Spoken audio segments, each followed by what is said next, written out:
Going on, good people? First off, I got my catfish and crappie sticker finally. Received that in the mail yesterday. But obviously, I wasn't live last night, but I got the old catfish and crappie sticker. So thank you, Mark, for that. And also, I saw some people comment earlier. For some reason, it shows up over there on the computer. It does not on my phone. So I'm going to start with the first names on the phone. Got Nephew Austin. Hope you're doing well, brother. What's going on? Mark Anthony, William Porkchop, Johnny Small Pepper, 252, Old Oak Outdoors, Joy Stewart. Looks like everybody's saying hello there. Dink over Stank.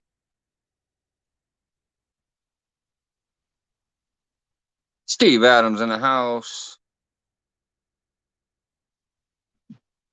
Annette in the house. What's going on, Annette Morgan?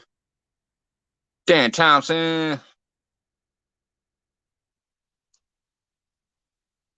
Scrolling.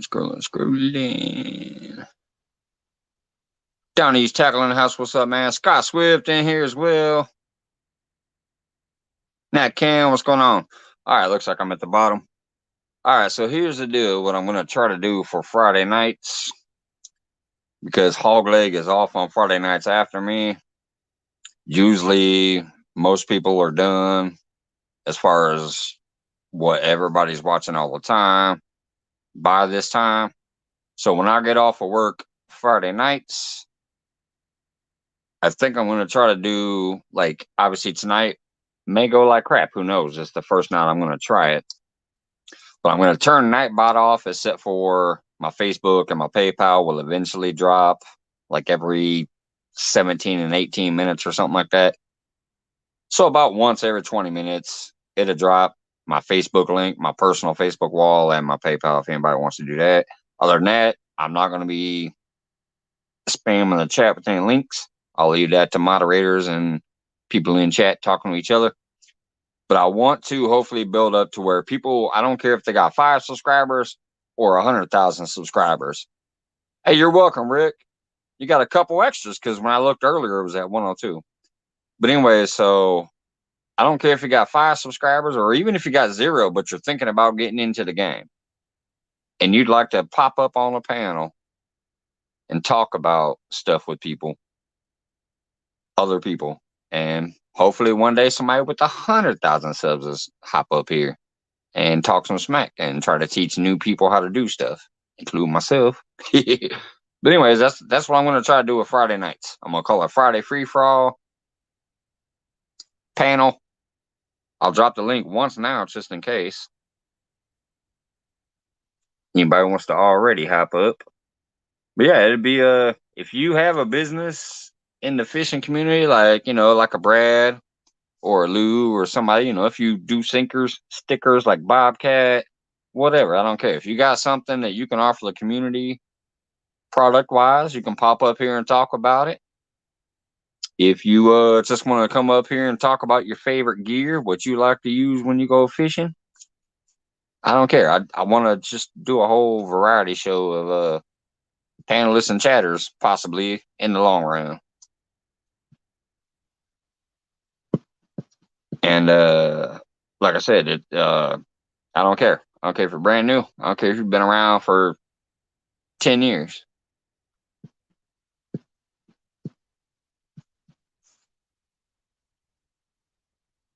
Other than that, I guess it'll just go like normal. Me sitting here talking and the chat popping.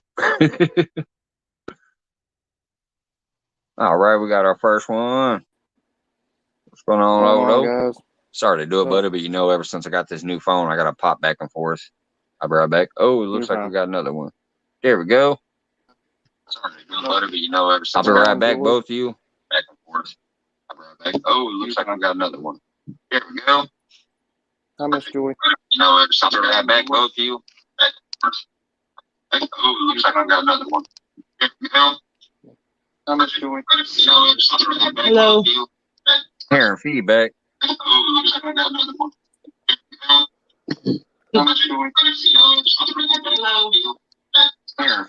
Turn yours down, honey. Turn yours down. Okay, I think we got it. Mike. Better?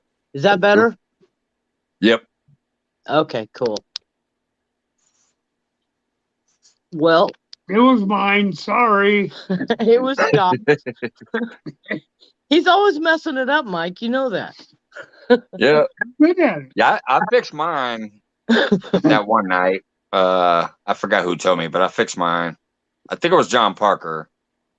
Yeah, Yeah. yours was terrible that night. Yeah, it was. Yeah.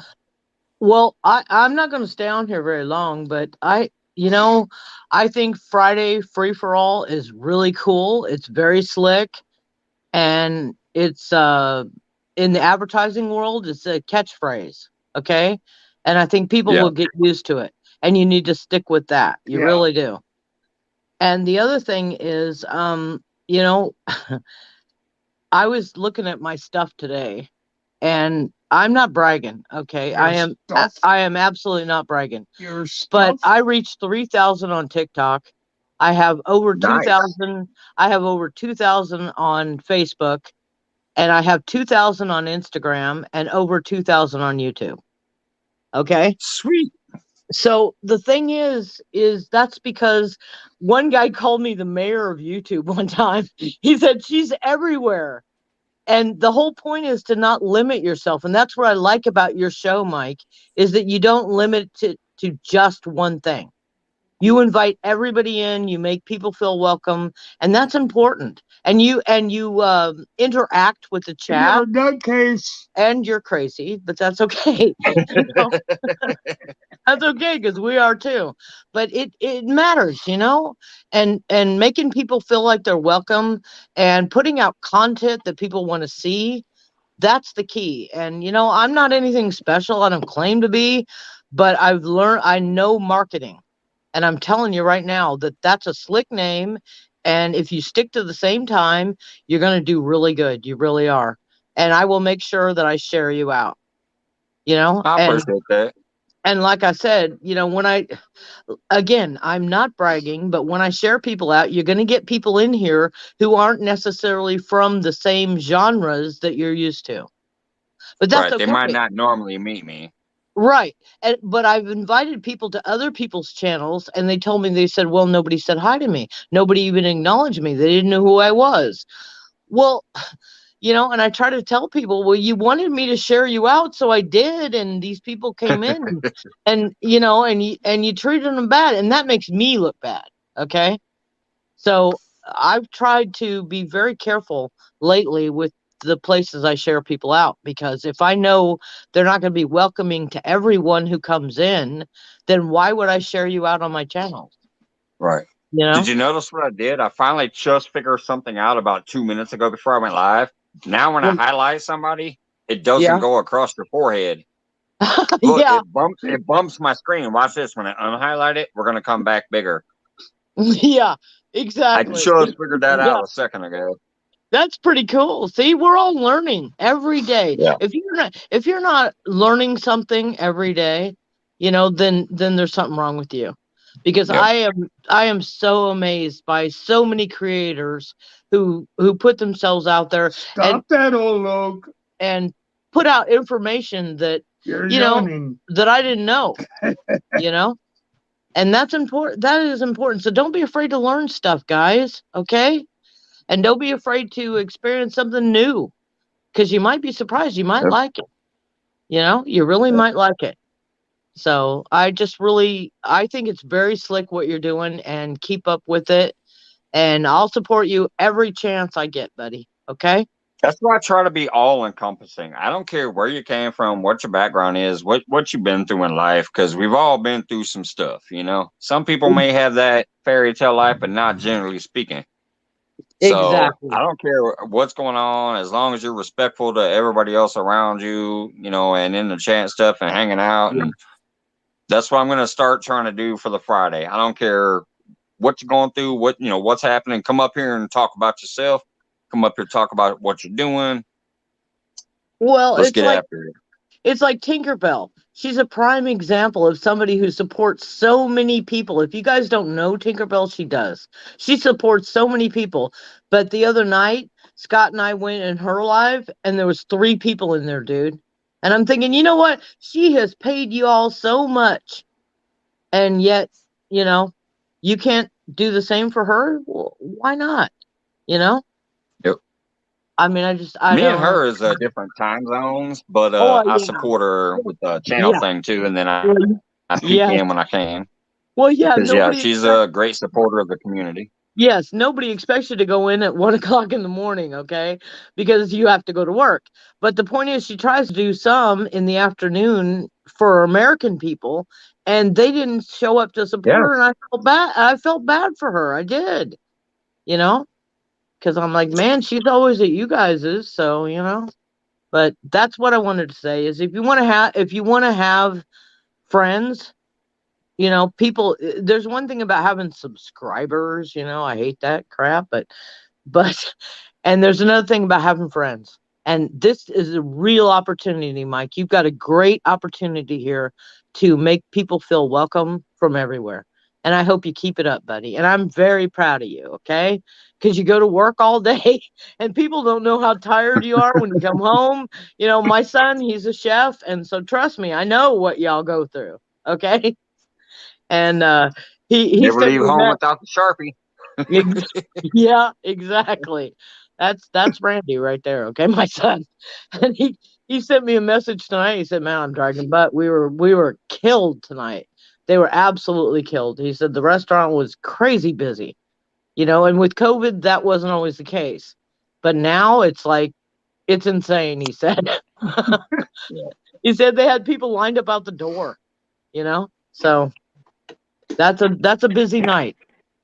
Yep. But I gotta pop I'm back and forth. I just added a couple people. I'll be right back. yeah. Hey, Mike. Hello. Mike, can you guys hear me? Hey, Joy. Yeah, we can hear you. Yep, I It's can good hear to Hey, see Mike. you, Who we got? Lance. I got lamps. You know what, Lance? When we were in that other channel, if we would have won the Any of it. any of it, we were going to donate it to you, buddy. We were. Scott and I thank both you. said if we win, we're going to give it to Lance. So, Hey, Mike. you know, but Just we so you didn't. know. But we didn't win, so that's how it worked. You know, that stupid hashtag thing. Yeah, You know, it's like playing the lottery. You know, I don't play exactly. the lottery. I tried for Hey, you, Mike. buddy. He did. I tried hard. Well, Hey, Mike, listen, how's it going? I'm going to get out of here, guys, but that's what I wanted to say is that, you know, let's make Friday night for Mike. Let's make this the night that everybody's included and everybody's welcome. And it's a great tagline, Mike. It's a really great tagline. I'm telling you, it'll sell, buddy. Okay? And Mike's always been there for us. Rich said his Oh, Joy's yeah. fishing home. Hey, I appreciate that, Joy, and it's what I'm hopefully going for. Like, I want people to feel comfortable with. I've brought a lot of people up here who always said they'd never been on nobody's panels. I've already done that in the past, but I want to make it hopefully regular that on Friday nights people can just kick back Yeah. and And feel the and put them- gumption to get up here. yeah, and put themselves out there. You're giving them a platform to do it, and hopefully they will. You know, I hope they will take advantage of this opportunity to put themselves out there. But that's what this is, and I'm really proud of you, bud. Okay? Thank you. All right, I'm gonna get out of here. You've Enjoy heard the- enough. All right. Yep. Old Oak was second up there, so let's let him get a few words in here if he wants to next, because he was second up there. What's going How's on, everybody Old doing? Oak? No, not much. About you Got guys. any fishing coming up or anything you want to talk about first? Probably don't have too much fishing going on yet. All my water around here is frozen. But Or Southern Illinois. I've been doing some trapping this week. We caught 2 coyotes this morning. And but yeah. Snowed here last night.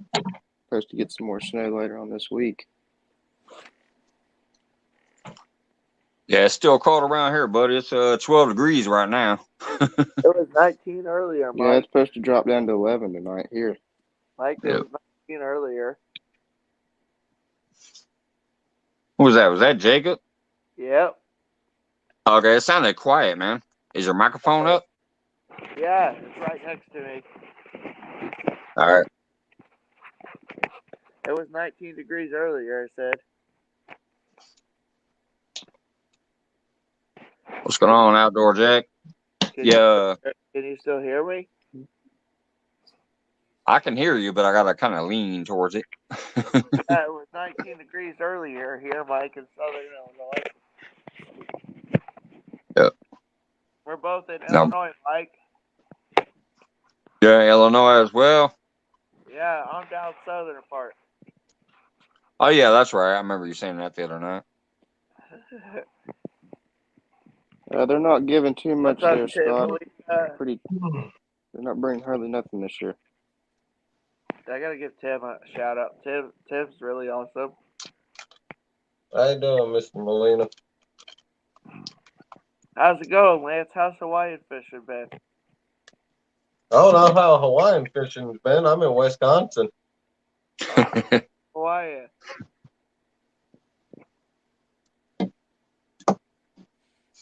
I'll be going out tomorrow for muskie, burbot. Oh, we have muskie around here. We got a question for Old Oak. Retire Rick says, you hunt coyote or trap? I do both. You know, guys, I'm gonna have to get off of here. But Mike, I like to fish too. Well, heck yeah, I hope so. It's I just haven't- so relaxing, and you just get out there and let everything roll off your shoulder, man. We'll have to meet up. Maybe we'll get to meet up this year. This year, I'm gonna try to hopefully be able to do a few things and meet up with people in Illinois. So Gary Parker just had a meet up down here. what's that? Parker Pursuits just had a meetup down Man, I here. still can't hurt. He said Parker Pursuits had that meetup last weekend. Oh, Parker Pursues, yeah. Yep. I love that channel. Hey, I gotta get But yeah, like I said, I mean, I work so much, but I'm hoping to get to meet around with people this coming up season. I will take at least a vacation once. Part of it be with family, but part of it might be like, hey, I'm gonna try to get this way and that way, and maybe meet up with a few people. Part of it be to Wisconsin. You know what's funny is my lady's dad lives in Wisconsin, in Waukesha County area. Yeah, not too far from me. Is Waukesha County close to you? Like Yeah, within like an far. hour or two, or what? Yeah, maybe an hour. Sweet.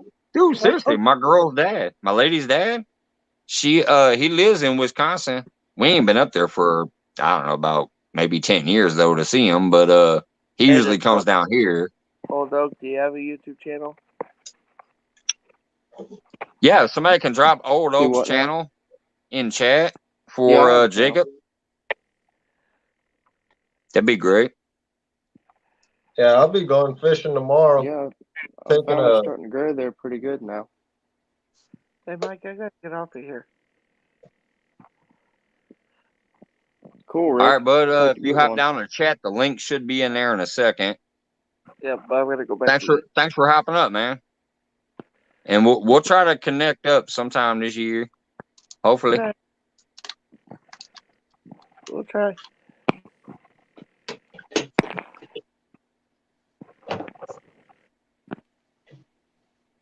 Hey, Mike, maybe if you get the chance, if it's not a big deal, could you make me a moderator, maybe, where I could help post links and stuff? Yeah, I can do that. If you hop down the chat right now, make a comment, I'll go make you a mod now. Yeah. Then you can hop back up here if you want. Just that way in the future, Okay. if you're ever in All chat right. and somebody asks for your link, you can drop it. So if you All right, hop I'll be down, right make a back. comment real quick, I can go over to the computer and make you a moderator. Okay, I'll be right back.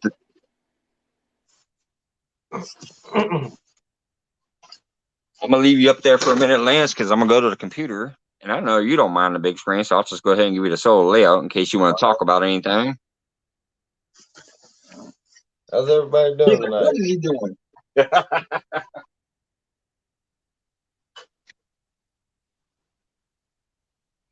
So if you guys don't know, I'll be going live tomorrow morning at 10 a.m. Central Time.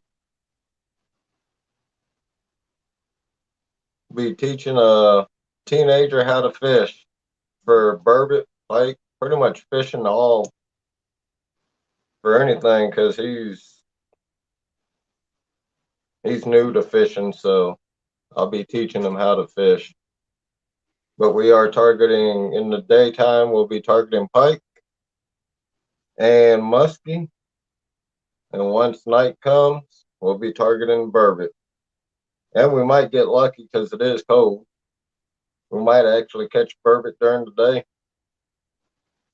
But if you guys aren't busy, I'll be live from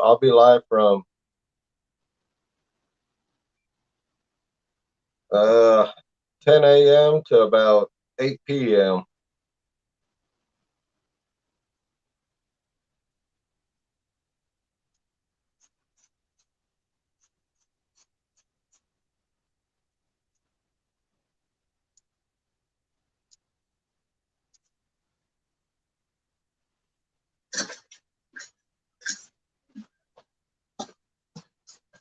All right. Old Oak, you should be a moderator now. Let's see Leo. Oops, all I gotta do is exit solo. All right, Old Oak, you should be a moderator now.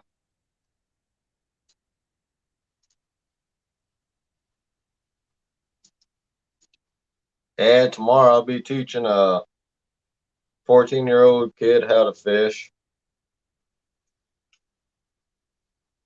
That's awesome, much. Lance. And taught him the basics, taught him the first the cinch knot, or whatever you want to call it, and the snail knot. He got those down. Last night, got him to tie it on, make a full leader. And taught him how to cast the rod and reel. Hello, Eileen TV. So it'll be pretty cool taking him out his first time tomorrow. Oh, heck yeah. It's going to be cold, but I got a heater. And it won't run out. It's a 20-gallon tank. Yeah.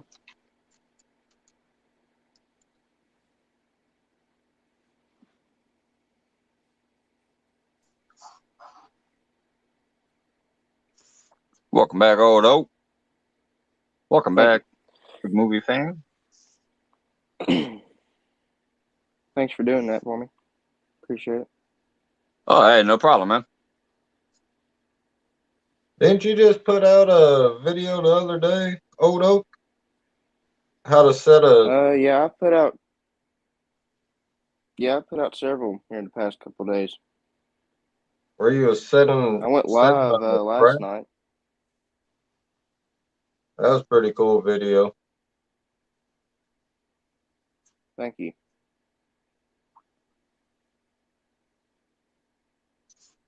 Don R in the house. How you doing, Don R?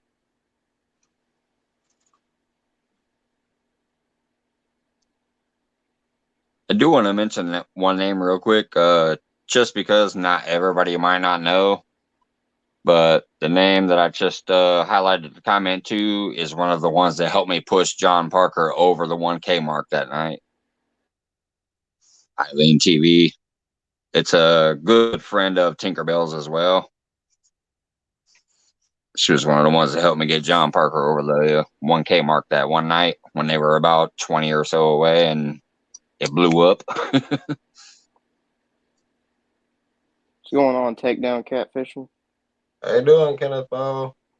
Kenneth Powell in the house.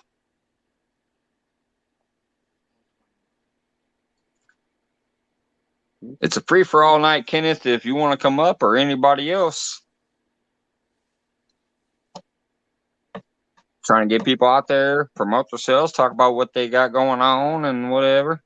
Drop the link again, just in case anybody wants to come up.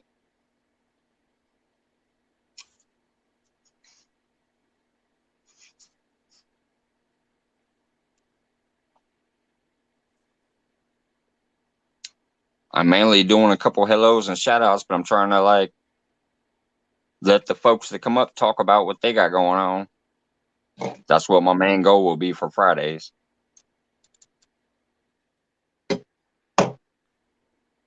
I'll be heading back up to Ohio sometime next week, Monday or Tuesday. I'm going back up there for a little while. I'll probably try to get some fishing in while I'm up there at the lake.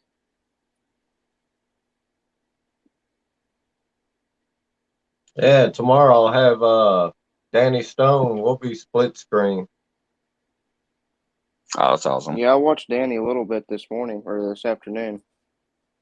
Yeah, I had him running. I go through all the live streams when I'm at work. I'll hop through, leave them running for a little bit. Yeah. Hello. How's everybody doing? What's going on? How you doing, Kenny? I can't complain, man. Could be worse. Yeah, at least we're breathing. That's right. That's right. Yep. All Check right, Mike. down. How you doing, bud? First Good, time how up about on you? your panel, bud. Glad to be here. Thank you for inviting me up. I'm glad to have you, man. I've known you since way back when we were watching Jeremy on the pond. Yeah, man. Yeah, man. It's been a while. That's when he first getting started, I think. Yeah. I had just really got started then, too. I hadn't been doing it long. But, Man, yeah, we had some better good not times. fish that pond when me and him have that 1v1. Do what, Land? I said, Jeremy better not fish that pond when me and him have our 1v1. Yeah, that's what I was wanting to do if he's going to do that. Whoop him, man. He's going to come in an hour and a half late. I had never seen him catch nothing at that pond. I don't know if he caught anything out of it or not. Yeah, I've never Do you remember seen when he got that bass? When he like netted up that bass that was swimming by? That's the Yeah, only he fish caught I it- ever he seen caught him it with catch the- out of there. Yeah, he caught it with the dip net. Yeah. Yeah. I ain't seen him catch nothing on the hook, though. Nope. Me either. That's why I beat him. I got 2 channel cats that night. It was a pond v pond channel cat. I caught Yeah. 2. Yeah, I figured it must be something in there, though, if he keeps fishing in there. It must be some fish in Yeah. there. Yeah, it's gotta be. What's going on, They- Fish Ranch they just- home? They just got lockjaw, that's all. Yeah. Ours was just all for fun though. Yeah, shoot, that's a way to do it anyway, man. Oh, yeah. I don't mind a little fun side bet or something. Something won't harm nobody, but, that's bird off. No, I mean ours was literally for fun. There was no side Yeah. bets, no nothing. It was just had bragging me being rights. funny, calling him out. I said, I'll take my pond versus your pond. Yeah. He said he was coming in, but then he showed up like 2 hours after the fact. I'd already caught one. Then while he was there Yeah, fishing I with me, I remember caught another, and he skunked. So it was one of my very first lives way back. Yeah, him Lance and was Aaron. there. Him and Yeah. Aaron's supposed to be having a one-on-one. I don't know if he gonna get it worked out or not. They was up on hog legs arguing about it the other night, couple Yeah. nights. Yeah, I caught that. I told Jeremy I'll do a 1v1 once it warms up here. Yeah. Because man, right now, trying to catch a channel cat, that ain't happening. Yeah. Not where I fish. I'm There kind is of up in the house cozy tonight, man. It's calling for 3 inches of snow. We got about 5 or that, and it's still coming down. So I don't know how much we're gonna get.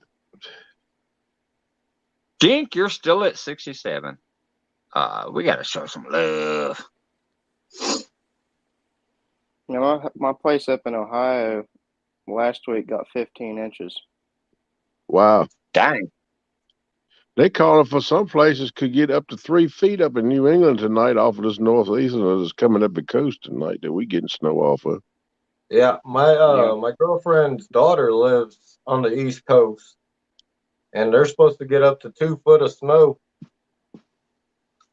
Yeah, they calling for one of the biggest snowstorms in history up in the Northeast.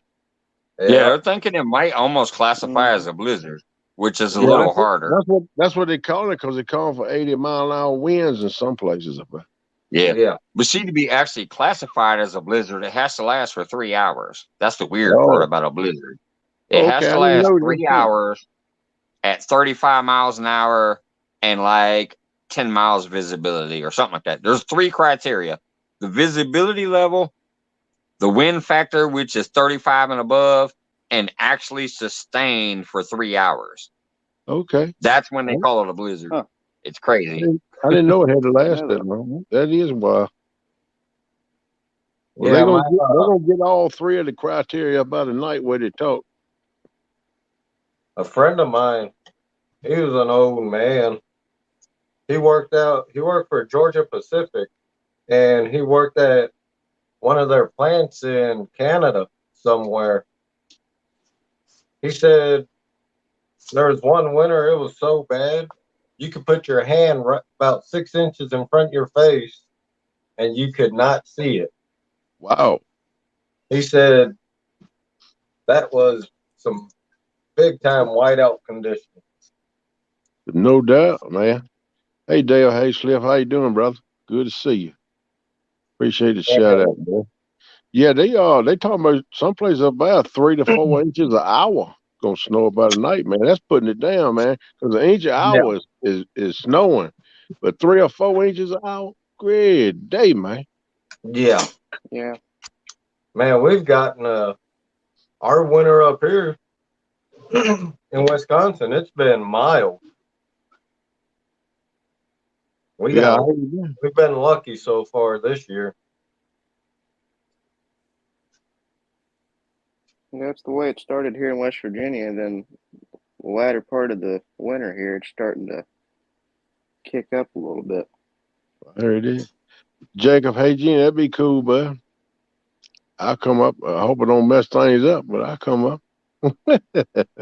You want to invite me up on your live stream? I'll try. Trying to get used to being up on panels. Yeah, you just got to do it. Yep, that's the only way to do it. Just get up there and do it. And I'm going to try to start doing some live streaming here when it gets a little warmer. By that time, the old foot will be healed up and I can start wearing a shoe. I can get it and start doing something. Right. Hey, Cos, how you doing, girl? I sure enjoyed you up on with Jody and Tom the other night. That was a good show in Georgia. Yeah, that was a good show. Yeah, I like to fish with Cos. I'm going to Tennessee and fish with Cos and Jody one day. I'm gonna stay in the back of the pontoon. Don't let them stay in the front. They ain't gonna be smacking me.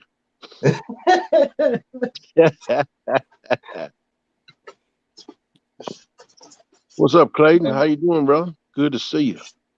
Dink, what's up? Man, all my buds up in there. You welcome. By the way, A1 Fishing Family, I missed you a little while ago, so A1 in the house. Hey, A1. Annette, how you doing, girl? Frank Lampert. All my buddies up. A great day. Aaron, how you doing? I ain't seen you in a while, bud. How you doing? Miss Valerie? Real and virtual. Great day. Just keep on coming in. All right. I like it. It's like a big old fan reunion up in here. Hey, Golf. What's up, brother? Man, that's good. Oh, man.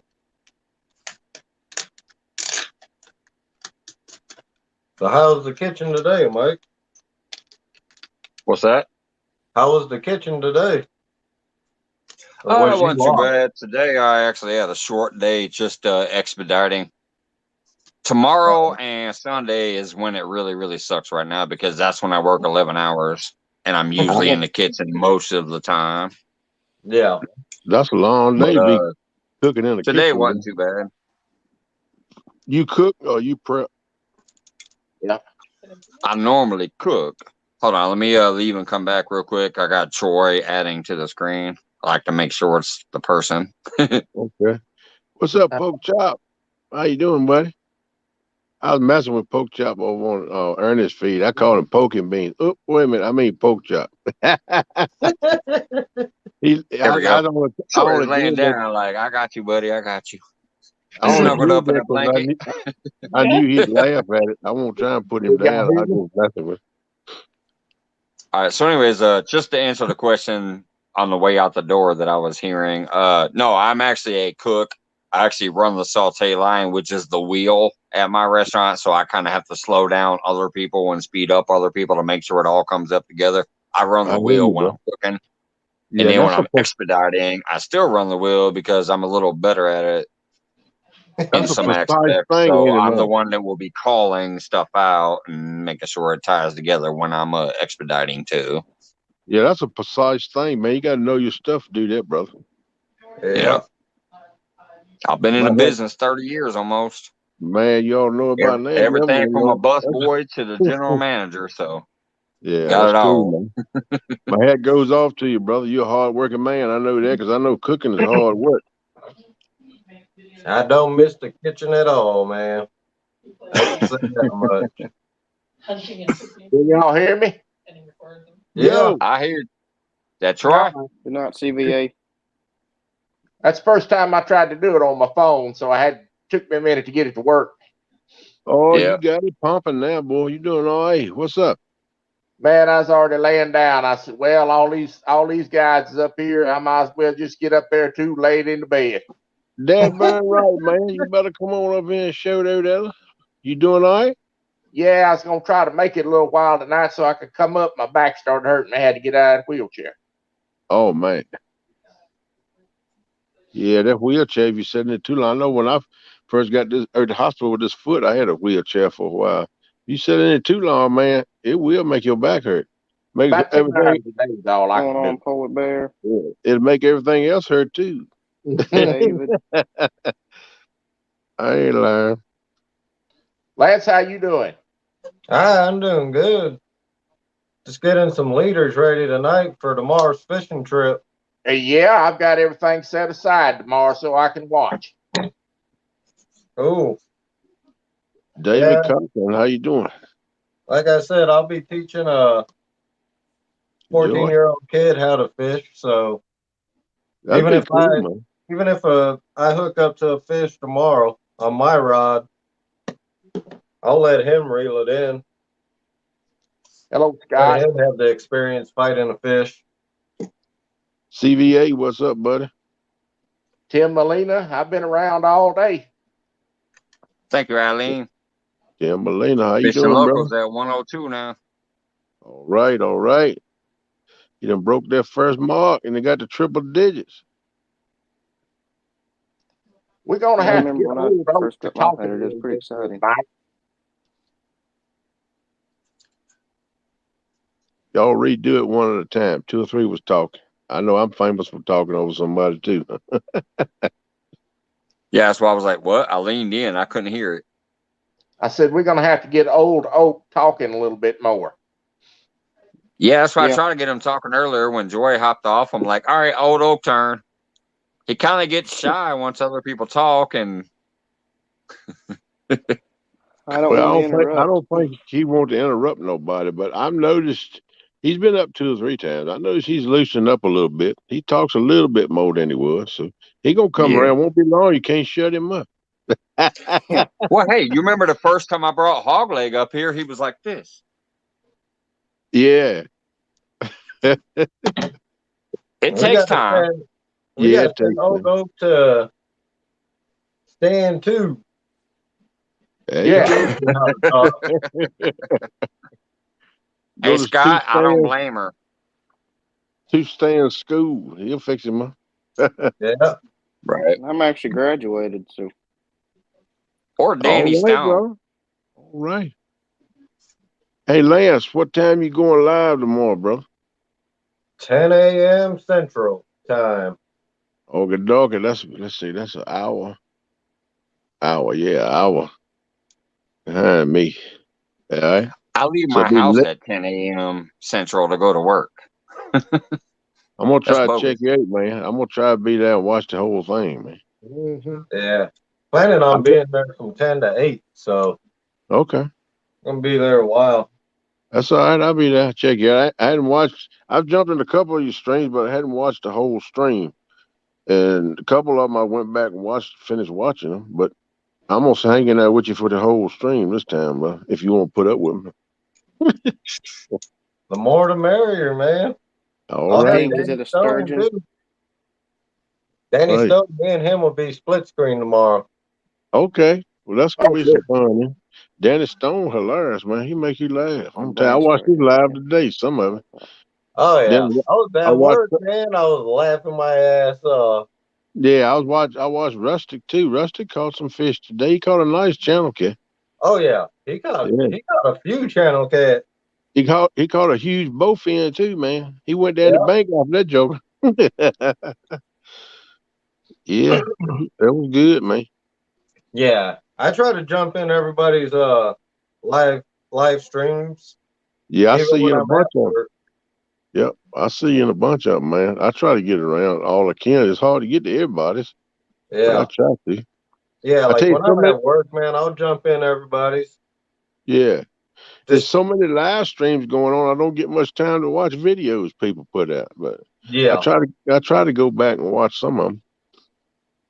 I mean, I put a short video out earlier tonight, just showing Okay. that Jules catfish bait, how good it stays on the hook. Oh, cool. I'll have to check it out. Yeah, it Yeah, was only a little over a minute long. All Nothing, right. Right. just a I'll quick check it out. video. Because people been asking me, how good does it stay on the hook? So I made that short video real quick. All right. Cool. Hey, Polar Bear. What's up? I thought I seen banking cats. There you go. How you doing? Don't think I spoke to you. There comes Jeremy. What's up, brother? What you know, man? JCT's in the house, huh? Modern Native. How you doing? Yeah, me and old JTC gonna hang up one day. I'm going to South Kakalaki. We're Oh, gonna get some really? lines wet, man. I'm gonna see if he can They hook go, me on one of them big old flatheads like he caught. yeah. I've never caught a flathead. I ain't caught nothing real big. I think my PB flat's probably about 10, 12 pounds. That's the one fish I ain't caught yet. Flathead.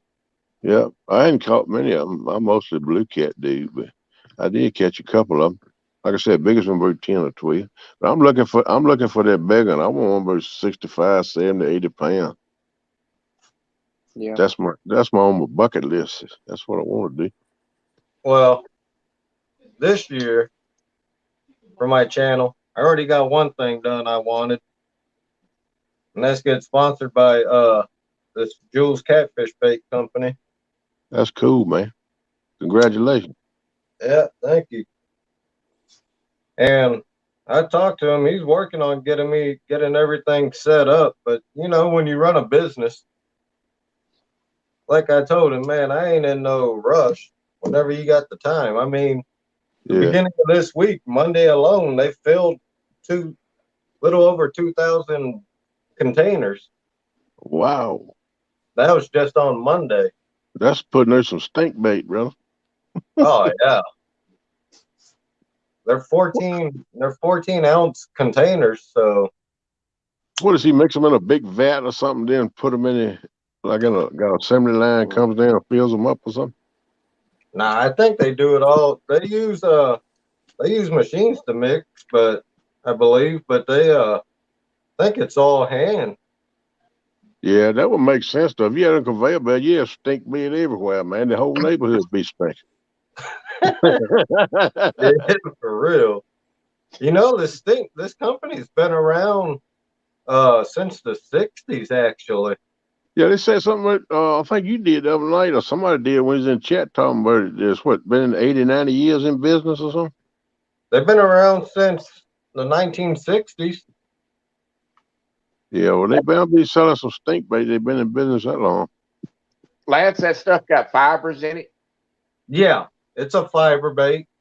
I watched that video a while ago. You twirling it around there pretty good. It never come off.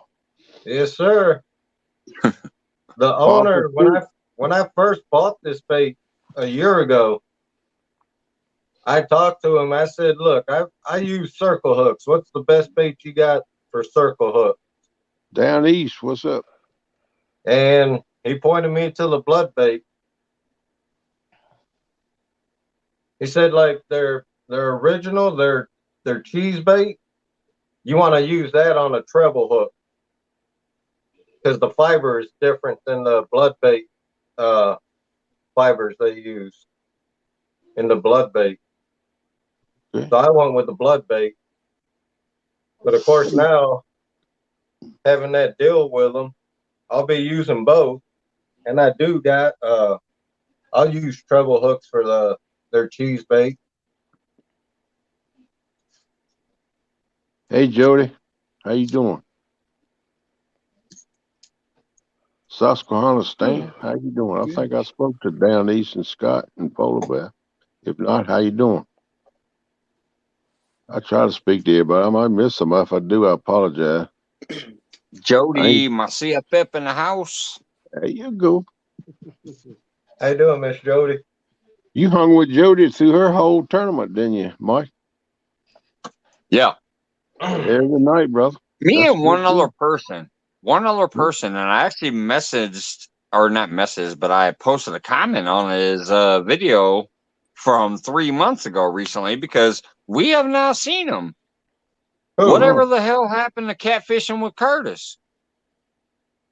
I don't know. Catfishing Curtis was the only other person that was there every single time, I think, as far as on the water. He was there. We ain't seen him nowhere. He just dropped off out of YouTube all of a sudden. Yeah. I hope that was just like straight. That was just like straight to the point outdoors. I hadn't heard from him for a long time, so I texted him because I had his number originally.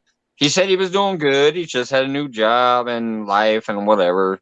But yeah, we ain't seen Catfishing Curtis in a while, and it dawned on me the other day. So I went to his page and dropped a message on his video from like 3 months ago saying, "Hey, I hope you're good. I ain't seen you, you know." Yeah. Jody says Curtis got his real estate license. Well, that's all good, but can he not keep up with the community? I work every fucking day, but I come out here and get in the at least say hi. Exactly, man. Look like he can still fish a little bit. I mean, you know, there's a lot of stuff going on in the world, and stuff happens, and you know. Yeah. So I finally got worried. I literally just posted on his channel like a day or two ago. Hey, buddy, hope you're doing well. Ain't seen you for a while. Ain't got no reply yet either, but just saying. Yeah. I do think when I notice I don't see a name for a while and it dawns on me, I'm like, wait a minute, let me go try to poke him at least. Hey, what's going on? As long as he's doing all right, that's the main thing. You know, I know when at the last the couple times that he was sick and was feeling bad and had some rough health issues, but he was getting over it the last time I'd seen him. I just hope he's okay, you know. Yeah. Yeah. Curtis opened a business. Hey, Mike, I'm gonna hop on. Spend the time on it. I'm proud of him. All right, Joe. Appreciate that. All right, man. Appreciate you. Hey, I appreciate you. And like I said, you got the rents now. So anytime you're in here, if anybody says, "Hey, what's your link?" or if you just feel like dropping it, feel free. Especially on Fridays, I'm trying to make it you know, about panels and all that. So you're welcome, bud. Have a good one. Good night, guys. Take it easy, buddy. Yeah, have a good night, Odo. All right, now that he's off panel, I can smoke and drink without blocking my camera. If y'all didn't notice, the reason I kept doing this occasionally, I was doing this because I'm trying to keep it, you know, friendly. So while he was up here, I was like, I need a sip. Let me do this. Yeah, I think old I'm taking advice of a good friend. I won't name no names just in case. Hey, what's going on, Tim? We got Epic in the house. Hey, but, yeah. So, uh-oh. Here he comes. Not Epic. Here comes JGC. Let me drop the link and then I'll bounce back and forth. What is it? A bot in there? Is that what that is?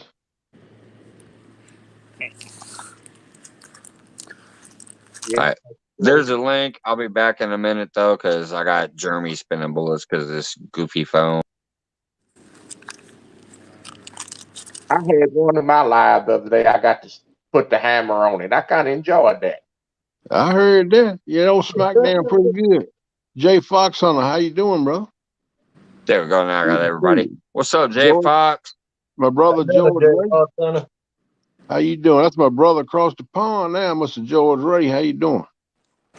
Heck yeah, George Ray's been out there doing the moderator work too, dropping them links. And Valerie, Yeah, appreciate that. Yep, People he's that good at that. Valley of swing them links. But anyways, everybody up here is an adult now, so freaking cheers.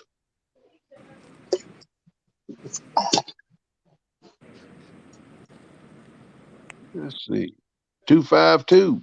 How you doing? Fishing Local 252. What's up? 252 is actually another one that's adding to my next giveaway. Gonna do like a $20 Brad Caudill Sinker gift card. Ooh. Once I throw my giveaway out there. I just got an order from Brad, man. There's some awesome sinkers, man. Oh, they are. They definitely are.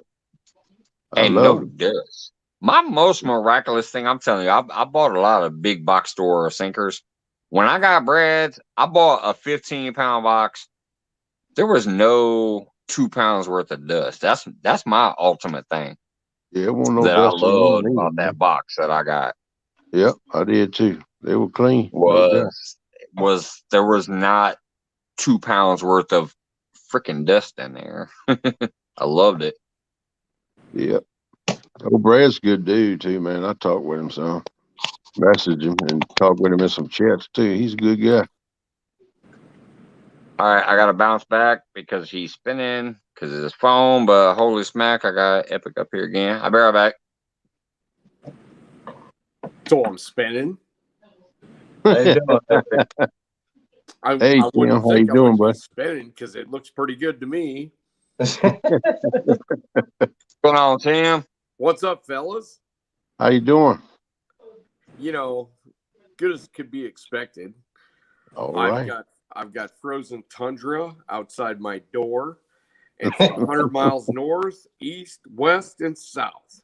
So Yes, sir. I've been revitalizing some of my old videos, throwing them up on TikTok or whatever, and I couldn't be more frustrated. Yeah.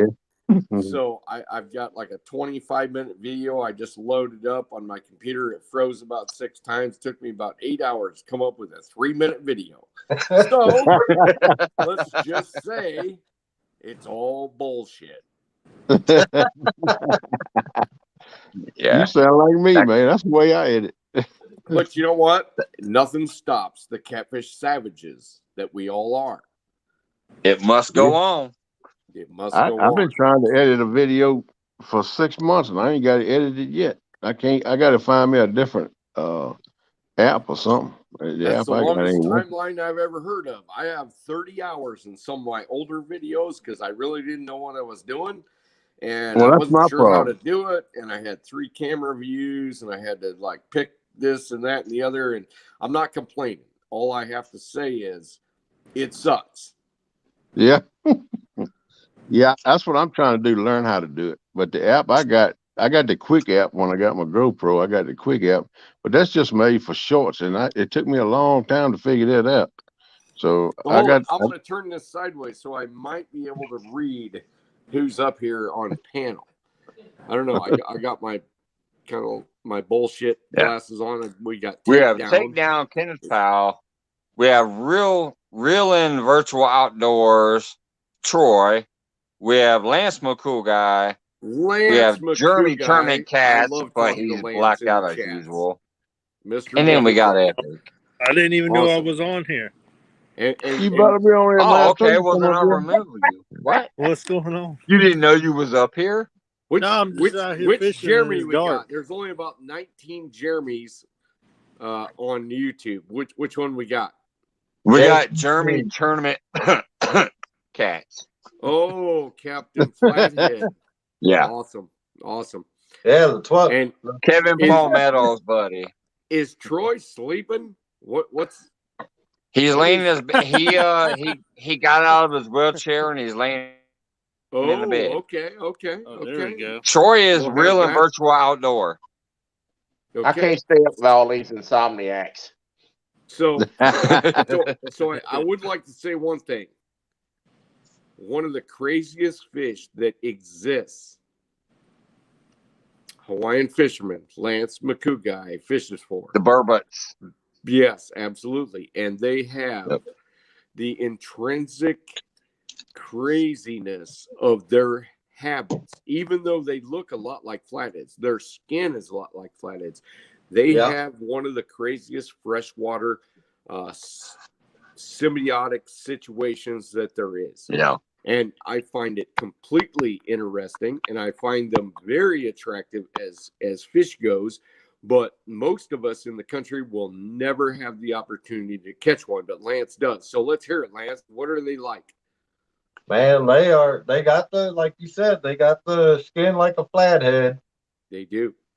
And sometimes they, like that 8.9 pounder I caught, my PV for him, that I caught about a month ago. I saw that one live. Yeah. I caught that on my live. He bent over a medium heavy big cat fever rod. And he slammed that thing. Nice. And sometimes when we hook up to them, they take it real slow like a flathead.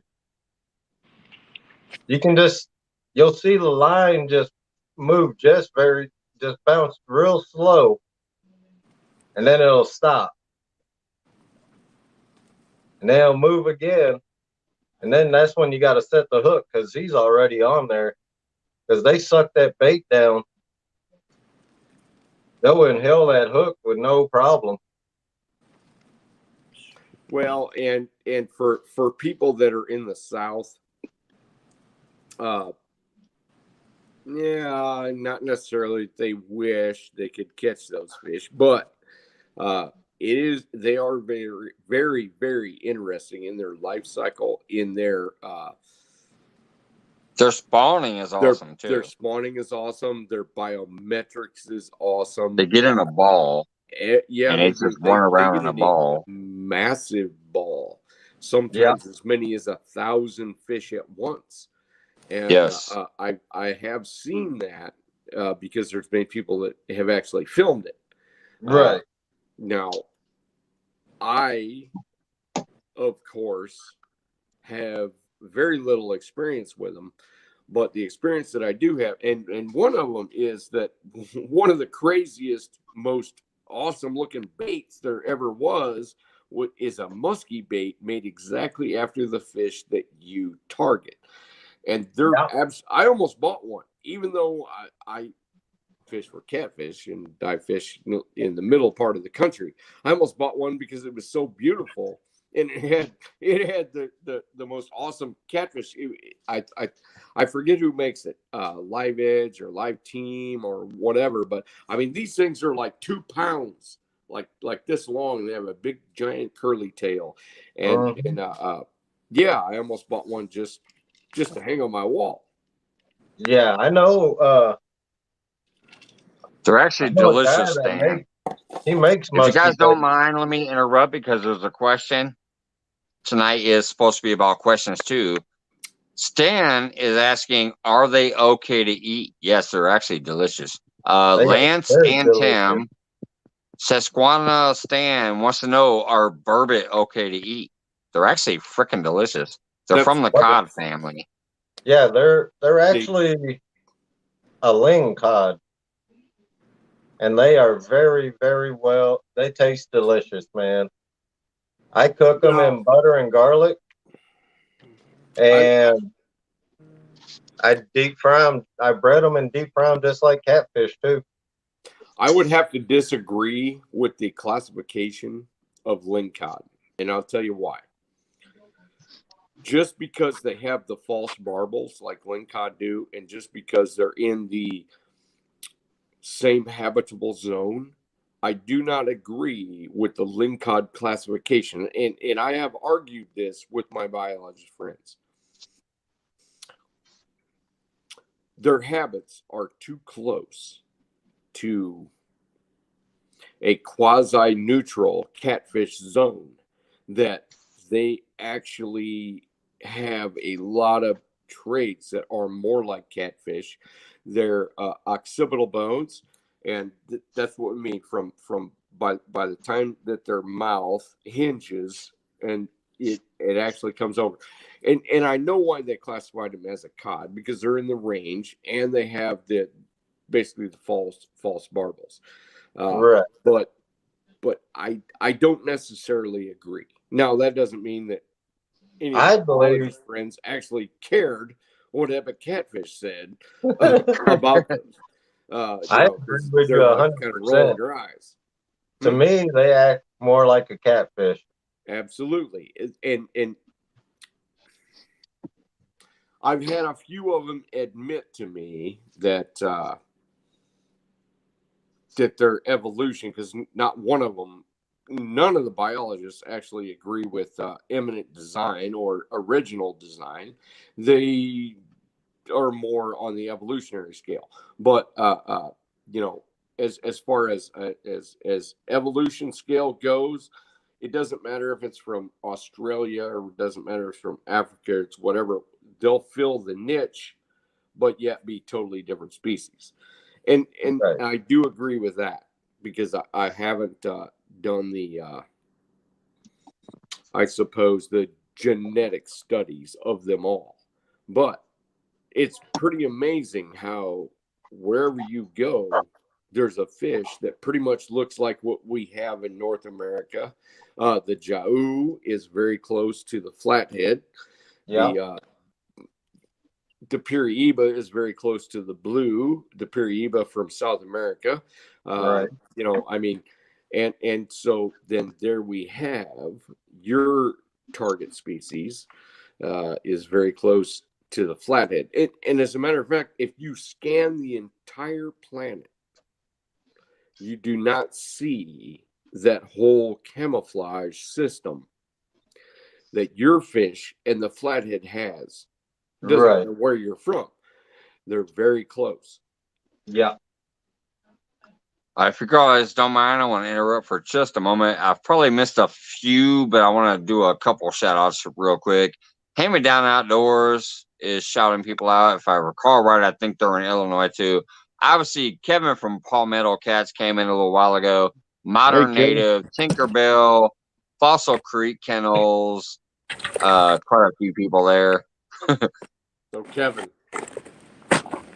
And then I also wanted to shout out my moderators, George, Fish in the Dream has been dropping them links, and Valerie and a few other people there have been hanging out, dropping the links, chit-chatting. But just want to shout a few new people out. All right. You guys can Hello go to back all at it. y'all. Good to see all y'all come in. How you doing? But yeah, I agree 100%. They act more like a flathead than a cod. Just like you said, the camouflaging on them they're identical in my opinion. And you see the body style, and the body style, it doesn't matter what kind of water you're in. If the body style and the habits and the actions are closer, you know, you could say, okay, are they more closely related to a channel cat? No.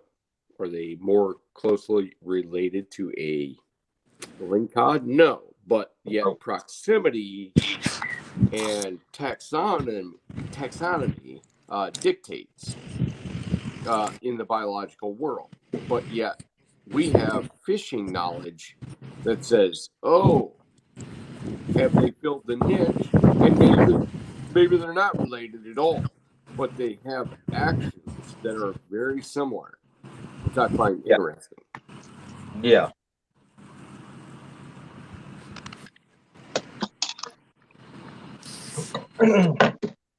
Lady Free Flow, how you doing? just come in. Heck, my fishing trip tomorrow, I'm more excited to see this kid I'm taking catch a fish. Very first time he'll be out fishing.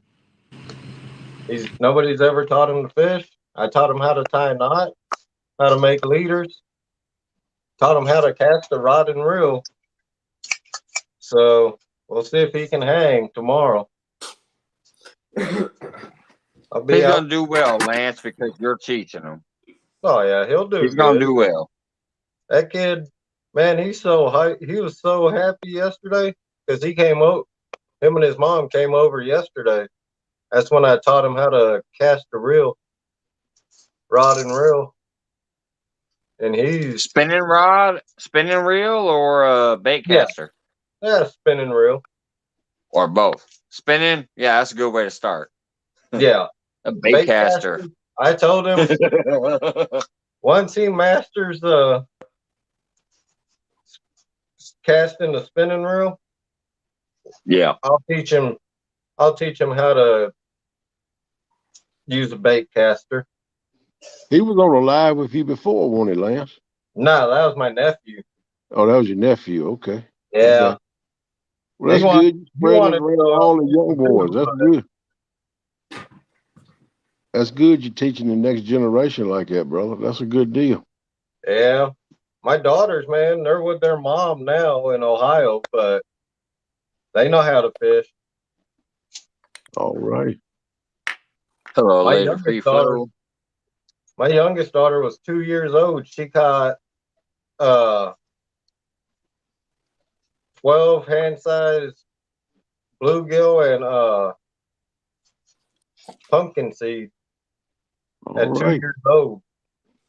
All I had to do Pumpkin was seeds cast are a out pretty for- fish. Yeah. Yeah, they little, but they can fight too. Especially Yeah, get one they're as pretty big as for your bait. hand. Yeah. What is that? Love Well, pumpkin it seed makes for any bait. play. Pumpkin seeds are awesome. I caught a massive freaking 4.5 foot muskie on a pumpkin seed one time. All right, we have a question for Epic. It looks like Aaron says, Epic, what makes a flathead blue like a blue? I've caught 3 in my life. Does a blue put the milky stuff on flathead egg? What the heck? Okay, that sounds more like a joke question. No, he's being serious. The milky stuff. Aaron's out here trolling. What the heck? My bad. I saw Epic and a question mark, so I went for it. It's all But right. It's all right. We all know Air runs humor, and it's fine. yeah, But yeah, he's like Uncle put Jeep that and Miss question up South again, Mike. and I'll turn it into an actual answer. Seriously, Mike, put that question up again, and I'll turn it into a real answer. All right. Here we go. I'll Hold try on. Let me highlight to it again. read between the lines. I think All what right, he's there trying you to ask you is such Epic. thing as a blue What flathead. makes a flathead blue like a blue? I've caught 3 in my life, and I'm assuming he's talking about flatheads. Yeah. Does a Right. blue put the milky stuff on flathead eggs? Absolutely not, Aaron. But have 140 pound on Instagram, blue flat family channel. Okay, so he's talking about actually. Okay, so I would read into this: is he talking whether a blue and a flathead would actually crossbreed? That's what it sounds like. Absolutely not. There's only one way to make that happen. Hey, Valerie. If you In took the lab. a female flathead and a male blue, and you introduce them in a laboratory with Right. a gigantic amount of hormones, you could possibly get them to crossbreed, except for blue is in the Furcatus genetics and flathead is in the Oliveris genetics, which they're so far away. It's almost lucky that they're even catfish, because the Pylodictis oliveris has only one cousin. That's the blind cave catfish of Arizona in the aquifers.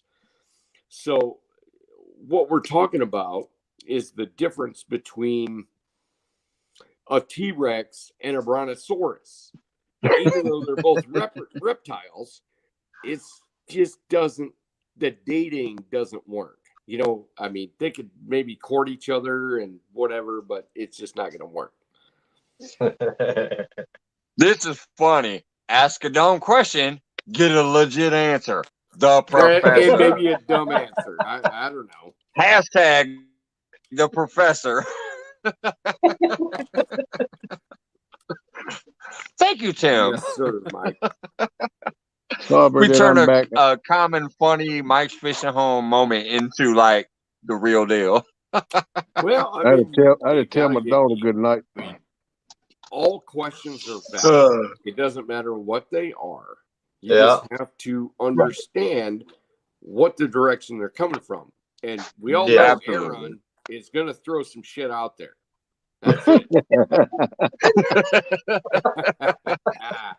Yes, sir. But that's why I love it. Just like I said, like I don't care. Like Uncle Jeep, Mid-South Mike, they do the same type of thing. They'll be funny and they'll throw some trolling shit out there. But when you got some big guns like Epic up on stage, I don't know. Gonna bring it back down. Gonna break it back down into some realistic shit. Hey, I started where everybody else is at. I'm just a savage. Yeah, I've thrown up hammocks on the side of the Missouri River and stayed there until my parents didn't even know if I was alive. Fine. But the thing about it is, you just gotta take a few questions that are a little off kilter, and you gotta take them seriously. I do. Right. You just gotta say there's no dumb. They might be serious when they asked it. You never know. Absolutely. Even though we all know Aaron's just kind of kicking the tires. Right. Love you, Aaron. Carpenter, what's up, buddy? How you doing?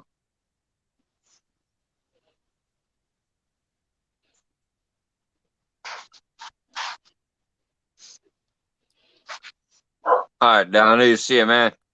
Throw up some more of those videos. I've been enjoying them. Yeah, I seen that rig today on Rustic's live, man. Wait a minute, on Rustic or somebody's live. I was watching today what showed that rig. That's a 3-hook rig. That's pretty awesome, man. Yeah, it was on Danny Stone. That's what it was, Danny's, because I watched both of them back to back. Danny first and then Rustic. It was on Danny's. That's right. Yep. Because he had a guy visit him down on his bank. Go ahead. Editing on your phone or on a laptop? You'll have to watch my stuff if you don't know that if I use 3-hook rigs, I'd be like snagging myself in the face. I'd snag everything. You might get an ear piercing. Ear piercings and, snagging the net. I don't even like double hook rigs. Yeah, this was a long rig. It was long, man. It was like 4.5 foot long. It was a long rig, man. Yeah. He'd have to cast out a 4-pound weight, and you know what happens when he does that? He throws a rod in the water. Well, I threw a rod in the water like once in like 30 years, and it was because it was a really it was live. I saw it. I was laughing. Cast that, huh? I know. I was dying because I was watching that live when you did it, and dude's like, "Yeah, my rod's in the water." Y'all was trying to hook it back up, and because that thing like shot forward, because I did. It was it was a little bit whippy, but I was trying to donkey throw it.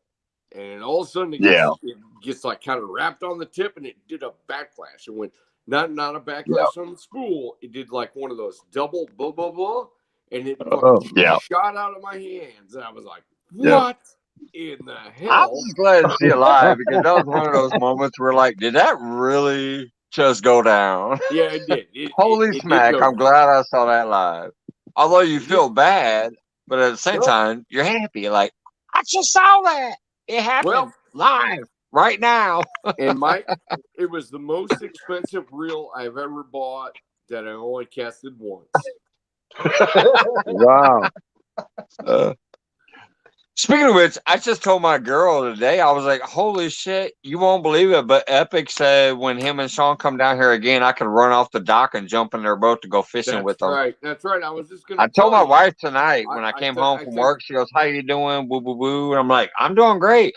The other night, a couple days ago, Epic said, my goodness, next time he's down here, I can run and do a jump off the dock into their boat. That's right. And you got to film it, and you got to do one of these. Yeah. You got to do like I'm gonna run my camera with me, which is my phone, and then y'all gotta film it from the other angle and send it to me so I can mess the angles.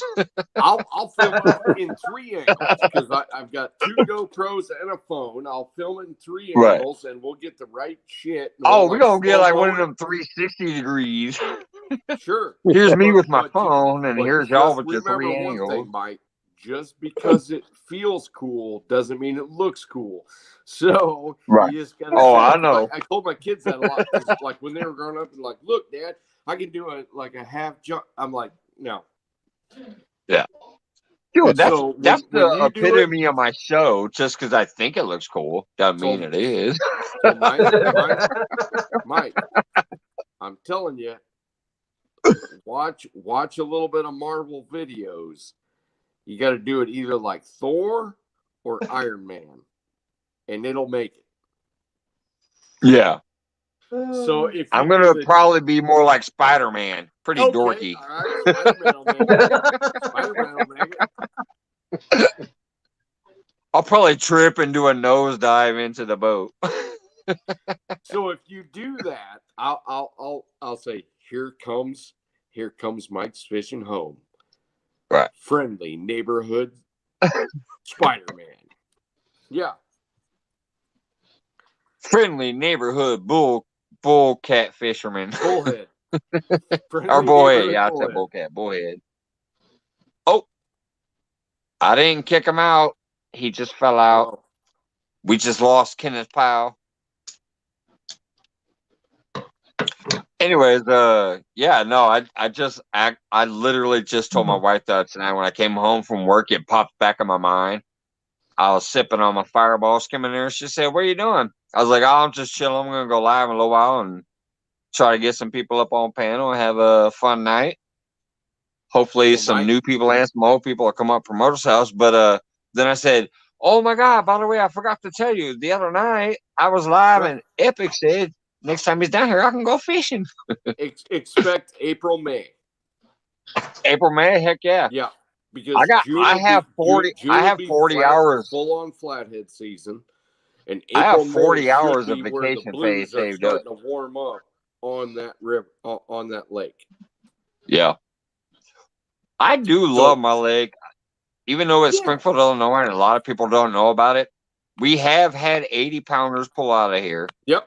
And we have all 3. We have the big blues, big flatheads, and big channels. Yep. Plus bass and crappie and everything else too. But we do have the big 3. So quit cussing. We're not going to talk about bass. We're not going to talk about channel. In there, it's the big blues. There are a few flatheads, but that's for something else.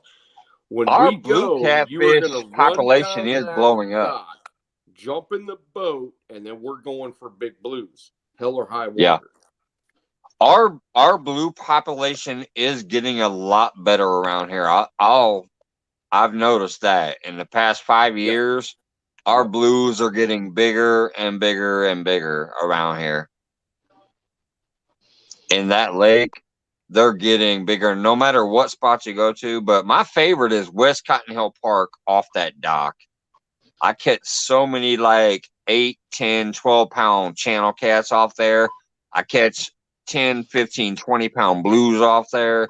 I've caught a couple of flatheads off there. It's a good little dock. So you know, Mike, we're not even going to come out with a video until it's 40, 50-pound blues. Okay. It's going to be hell or high water, and I have to feed my need.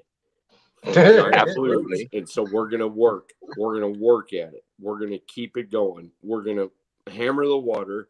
We're going to do whatever's necessary, and it's going to be a full-on assault because we have catfish savage mentality. I'm telling you, it's just that's how it is. Now, hopefully, you end up actually still liking me after that because sometimes I get a little driven.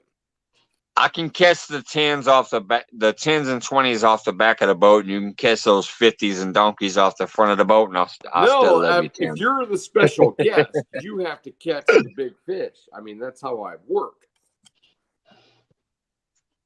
All I need to keep me happy as a guest, if you're trying to put me on something big, is your basic 30.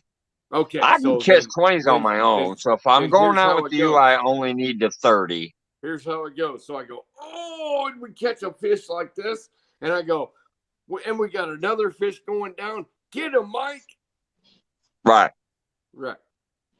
I miss the Illinois River, though, bud. I really do. That Illinois River. The Illinois River used to be awesome, and now it blows because of the Asian carp situation. We all know but that. Back there behind the ADM plant, right before you go past downtown, you get to the ADM plant, and you go a little further down, there was like a meat plant. They was always putting that shit in the water. So you got all that grain going in the water, and you got all that blood and meat from the slaughterhouse going in that water. There was some massive catfish back there. I'm talking, 40, 60, like on average, almost like it was the Potomac or whatever. Like it was crazy back there. Yeah. Even underneath the I-74 bridge or the McCluggage Bridge too. The McCluggage Bridge has some good fish underneath it too. Let me tell you a story about the McCluggage Bridge. So I was 20 years old. Is that the Volkswagen catfish? Nope. It actually isn't. Okay. You would have heard that story if it was a Volkswagen catfish. So I was 20 years old. I was going to Illinois Central College, which it's Harvard on. Yeah, ICC. Right up there. Yeah. So I had planned a break in my classes of it like 3 to 4 hours because I hadn't fished the Illinois below the McCluggage Bridge. And so my Chevette because I was responsible, I had to pay for everything when, starting like at 12. So I'm driving up the hill. I go across the McCluggage Bridge, and I thought, okay, this is a good thing. So I went below the McCluggage, and that entire flat is pretty much terrible. But if you get out to the main channel, which is like 150 yards of maybe chest deep water, I waded out there every day between my classes. So I had English, I had math, I had geometry, I had all the early classes, I had psychology 101, whatever. And then you had wading in the water catfishing. Then I had wading in the Illinois River catfish, dragging all my shit out there. And so originally I started casting in the shallows. I'm like, it's only like 1.5 foot deep. So I was dealing with gar and carp and blah, blah, blah. And, so I'm like, and those are the narrows. And the narrows, there's only real good current, like way the hell out there.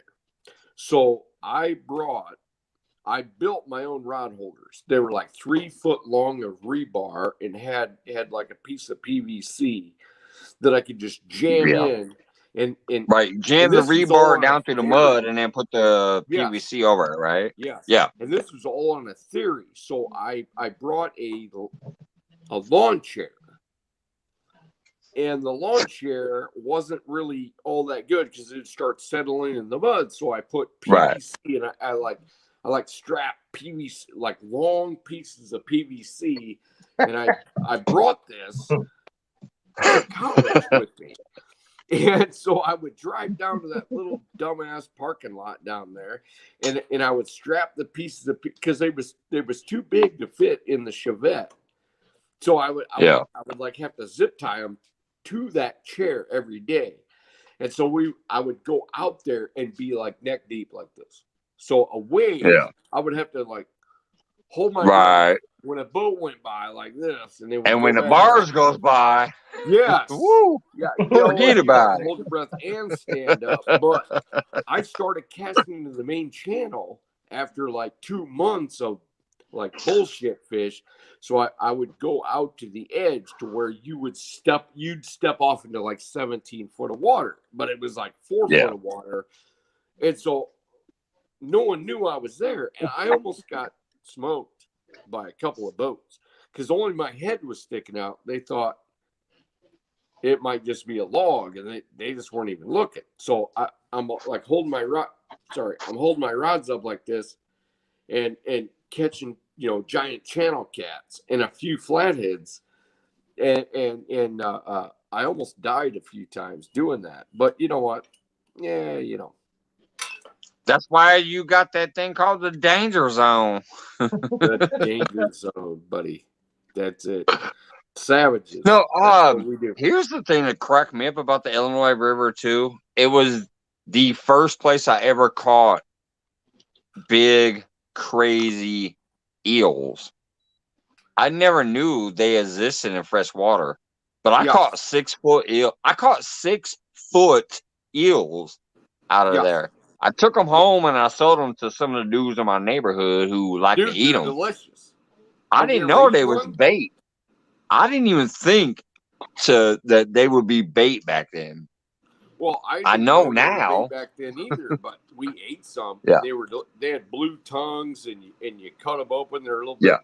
And the big old red gills to be hanging out like this. Oh yeah, they got the big old red little antler looking gills out. Better than bluegill. They had a distinctive taste to them, almost like a texture like a shark or a not like a blue cat, kind of more of a kind of a sand shark texture. They were absolutely delicious, but probably not as good as what Lance is eating. I never knew that. It was crazy. Yeah. Mr. Duggar says they're great smoked. Oh, I'm sure they are. Kenneth back up on the screen. What's up, bud? Yeah, man. Sorry, I kicked myself out. I was trying to put my phone up in my trapod, and I hit the button. Kicked myself. Hey, no problem. I'm just gonna hold noticed you dropped out. I'm like, hey, I didn't do that. He left. Yeah, I know, man. I'm sorry, bro. I didn't get to tell nobody bye or nothing. I just dropped why I come back in. That was rude. So I want to hear from Takedown. Okay. I think he's on some great fish. I think he's on. I want to hear his story because I see him in chat, but I can't put that picture together because I can't watch videos anymore. So, well, Takedown is awesome. Takedown? I just started YouTube back last May or June, and I mostly was in chat and stuff. And then I went and got me a GoPro, and I made a couple shorts of my boat and an introduction video. That's all I've done. I've been having a diabetic ulcer on my foot I've been trying to heal up with it for about 2 years. I've been in 2 different hospitals and had 2 different operations on it, but it's finally healing up. Ouch. And they tell me that I can't wear a shoe and walk on it till around May or maybe June. But I've got out a couple times. I fished with 1 ton some. I fished a 7 to 7 with Aaron. And the first one he had, 7 to 7. I fished the second day. Me and Art fished together on the Stanton River up there. It feeds Kerr Lake. But my home waters is Kerr Lake and Lake Gaston. And I pretty much grew up fishing Lake Gaston. My dad, my mom had a boat. And we used to go down to Amera camps just below where Tom is a campground, Amera camps. And we used to go down there and camp. I mean, when I started out, 6, 7 years old, on up till I was about 16, we used to go down there and camp all the time. But I've been fishing all my life for all kinds of things. But I've been focusing on catfish for a right good while now. I mean, 12, 14 years. And, beautiful story. I got my boat. I got a Carolina Skiff. It's a 17-foot semi-V with a 40 horsepower Yamaha. It's got the center console. I love it, boat. And it's not real big, but it's efficient, and I can get in shallow water with it, and Nothing that's wrong what I with like. that. Yeah, but You know, everybody gets too hung up on what boat they got. yeah, it's not a big boat, but I mean it does where it does you what I want to want. be. Yeah, yeah, and I'm gonna try to focus more on rivers this year. The Dan River and the Stanton River will feed into Kerr Lake. I'm gonna concentrate more on them. I fished some over the years, mostly bank, but I'm gonna try to do a little bit with my boat. But I don't want to go up in there too far because it gets shallow on up in there, real shallow. And I know it's a lot of rocks and stumps and pile ups and stuff, and I don't want to mess my boat up. But I'm gonna go up in there and try some. Hopefully one day I can get me I want like a 14-foot deep V aluminum boat and put me like a 9.9 on the back so I can fish strictly rivers. I can get in that shallow water and stuff. And so takedown. Yes, sir. Let me ask you this. Yes, sir. So Kerr Lake, from what I gather that you said, has a riverine section that ends in a dam, like upstream. Is that correct? No, the rivers feed the lake and it flows through to the dam, and then it comes out the dam and it feeds into Lake Gas. All right, but Kerr Lake has an upper stretch where it's more like a river than a lake. What Kerr Lake does, it would have to be in the shallow end of it where the rivers feed into the lake. Yeah, I get that. Yeah. I get that. It's pretty much got, like every Corps of Engineer impoundment that I've ever fished. Right. It's got Dan River, Stanton River, and the Roanoke River. I'm going to tell you the secret right now. Okay. Giant secret, which seems pretty obvious, but if Kerr Lake has got giants, it does. In let's see, Kerr Lake is on the East Coast, and it is what meridian line is that? Ooh, I don't know exactly. Is it even with like North Georgia? It's probably a little bit farther eastern, a little bit farther east than that. Yeah, I mean, but as far as north to south, is it North Georgia, medium Georgia, or South Georgia? Because that makes a difference. Well, it's on up right high above Georgia line, High above Georgia line. So it's North Georgia. So you'd be looking at July. Okay. If you can, and I'm not saying this is gospel because I've never fished it, but if you can fish that upper north portion of Kerr Lake, where it dumps from like medium shallow, as long as it's got a little bit of current. Okay. Where it dumps into the major lake, because giant blue cats are going to make their way north, like up river into that area about that time of year. Now, I could be wrong off in about 2 weeks or so, but I'm right on the migration patterns of blues to be north early in the year and south later in the year. Okay.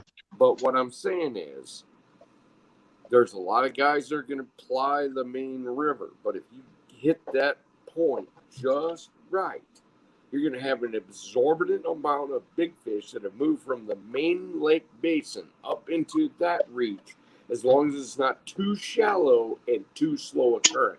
So there's a portage. There's not too fast, not too slow, not too shallow, and not too deep that these things are going to move up into.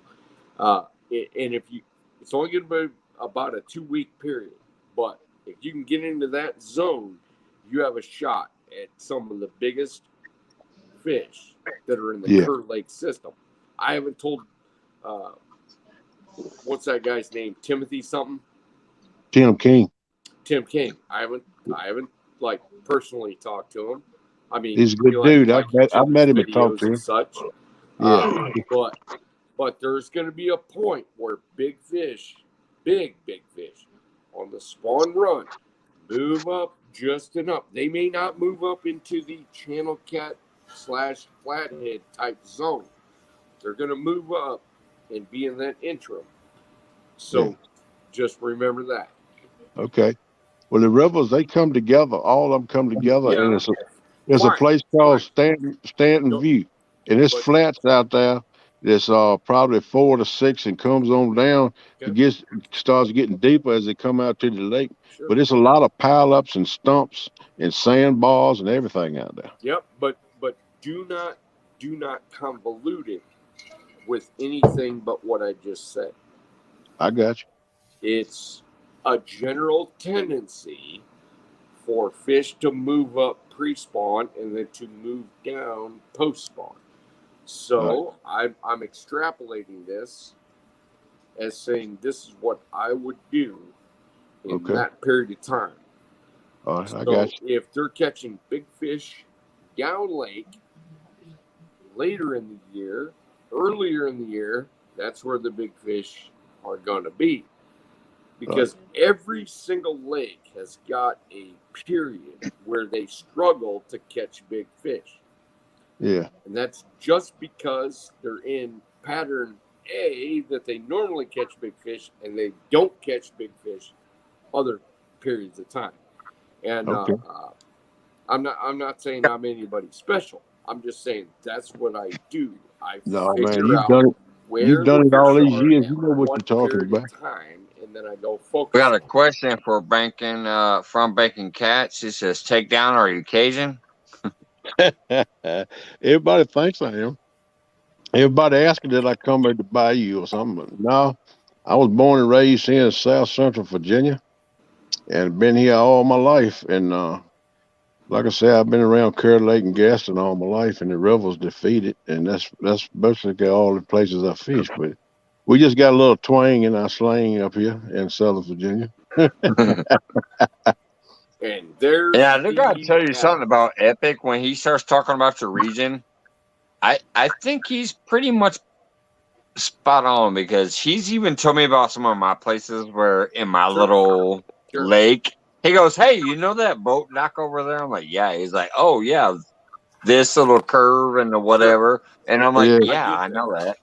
I respect it. And then him. when he says like, "Throw your cast net over there," I'm like, "Oh yeah, that works." I respect him, and I'm listening to what he's saying, and I'm going to apply what he's telling me, because I know he knows the deal. He's been doing it all his life, and he knows it. Yeah. He knows what's going on. He gets around to all our lakes and rivers and all his lakes and rivers and whatever, and obviously is legit with what he's saying. And just remember, all I'm doing is painting a picture.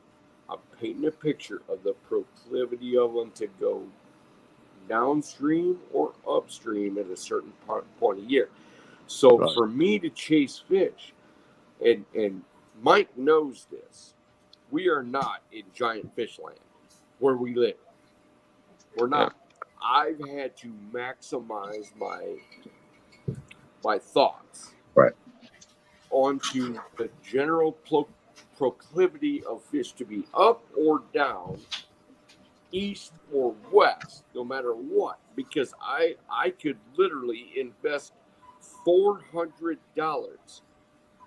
and 3 days time, and this is back in the day, at wasting my time, because our big blue population is either they're highly transient, so I know the proclivity or the happenstance or the it's not a happenstance, because happenstance is just whatever, but the year in year out progression of fish up or down, I've got that pretty much down pat, and it doesn't matter where I'm at, whether I'm south, whether I'm Texas. If they had them in Mexico, I'd know where they're at, because I've studied that my whole life, because it was necessary. I mean, why would I take vacation in June when blues are just not there? Why would I take it in July when they're not there where I live? But the farther south you go, the farther up you can guarantee what's going on to be 2 weeks, 3 weeks, 4 weeks earlier. So what I'm saying is, in a lake situation, you can go chase them anytime you want. And you can go try to catch a 100-pound monster anytime that it's fishable on curve. But talk to Tim Smith, or whatever his name is. Yeah, Tim King. He fishes a ton, an absolute ton, almost every day. And I was a guide at one time, and I fished almost every day. So I know, I know what's going on here. When he catches one fish over 100 pounds, he's fished consecutively like 385 days. But when it comes to that spring spawn, when it comes to that fall transition, when it comes to the winter transition, when all the fish are either, not all of them, but the bulk of the fish are down or the bulk of the fish are up, I know the trends on where to find the biggest fish in the system. And it's even harder. It's even harder on a free-flowing river like the Mississippi than it is a lake system. Okay. Tell it. So I'm fishing lakes generally. I'm fishing my lake. Sure. But I'm telling you, that's what cracks me up. Okay, here's what cracks me up. I'm fishing a lake, which sucks versus a river. But true, but I caught this one. They're all river systems, and catfish are not that different because they haven't evolved in lakes. They evolved in rivers. So early in the year, focus up. Late in the year, focus down. That's all I'm saying. Okay. All I know is this one right here that I'm going to block my camera to put it up again. That was July 14th, I think, if I recall right. July 14th. Dead heat of the summer. On the whole live bluegill is when I caught that one. 32.8 pounds. Yeah. Could 15 feet from the bank in 6 foot of water. There's anomalies that happen all the time. Crazy. Yeah. But what I'm talking about is being able to be on big fish consistently. Now, we all know that you can catch a 70-pounder 3 foot off the shore every once in a while. Yeah. You can. But I'm talking about consistently. Yeah, because they come in to get those little green sunfish and bluegills off the rocks. Giant fish. Sure. And there's nothing wrong with that. I don't look down on any of that stuff. I mean, I hope everybody off the shore fishing up, for bluegills latches into a 30-pounder. I do. But if you want to play the odds, learn the tendency of the fish one way or the other, according to the time of year, and put the time in. That's it. Yep. Steve knows. Yep. Steve knows. Look at him. She's like, he knows. She's like, can I say something? Can I say something? Mr. Steve Adams, how you doing, buddy? Yeah, I'd like to say something, Mike. For free, buddy. It's free for all Friday. Have at it. Here, let me. As a matter of fact, let me do this. Hold on. Because I love Steve Adams. Bam. Kenny. Yes. I never had much use for biology or science and all. I was more into the real world. And I want to teach, but I did teach geography. Longitudes run north and south. Latitudes run east and west. And when the man asks you what latitude is Kerr Lake, don't say it's east of Georgia. I mean, it's Georgia, you're east of Georgia. Say you're north of Georgia. When he I'm north of Georgia, but I'm farther over to the coast, more easterly than Georgia.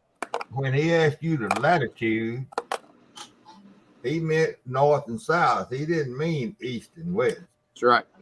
Right. So now that's all I Because in got to say. catfishing, north and south is more important than east and west, even though you have ocean effect. But yes, north and south. Okay, is Kenneth, the I'm most just important. picking on you, man. Well, that's I know, all right. and he's probably picking on me a little bit. You too. If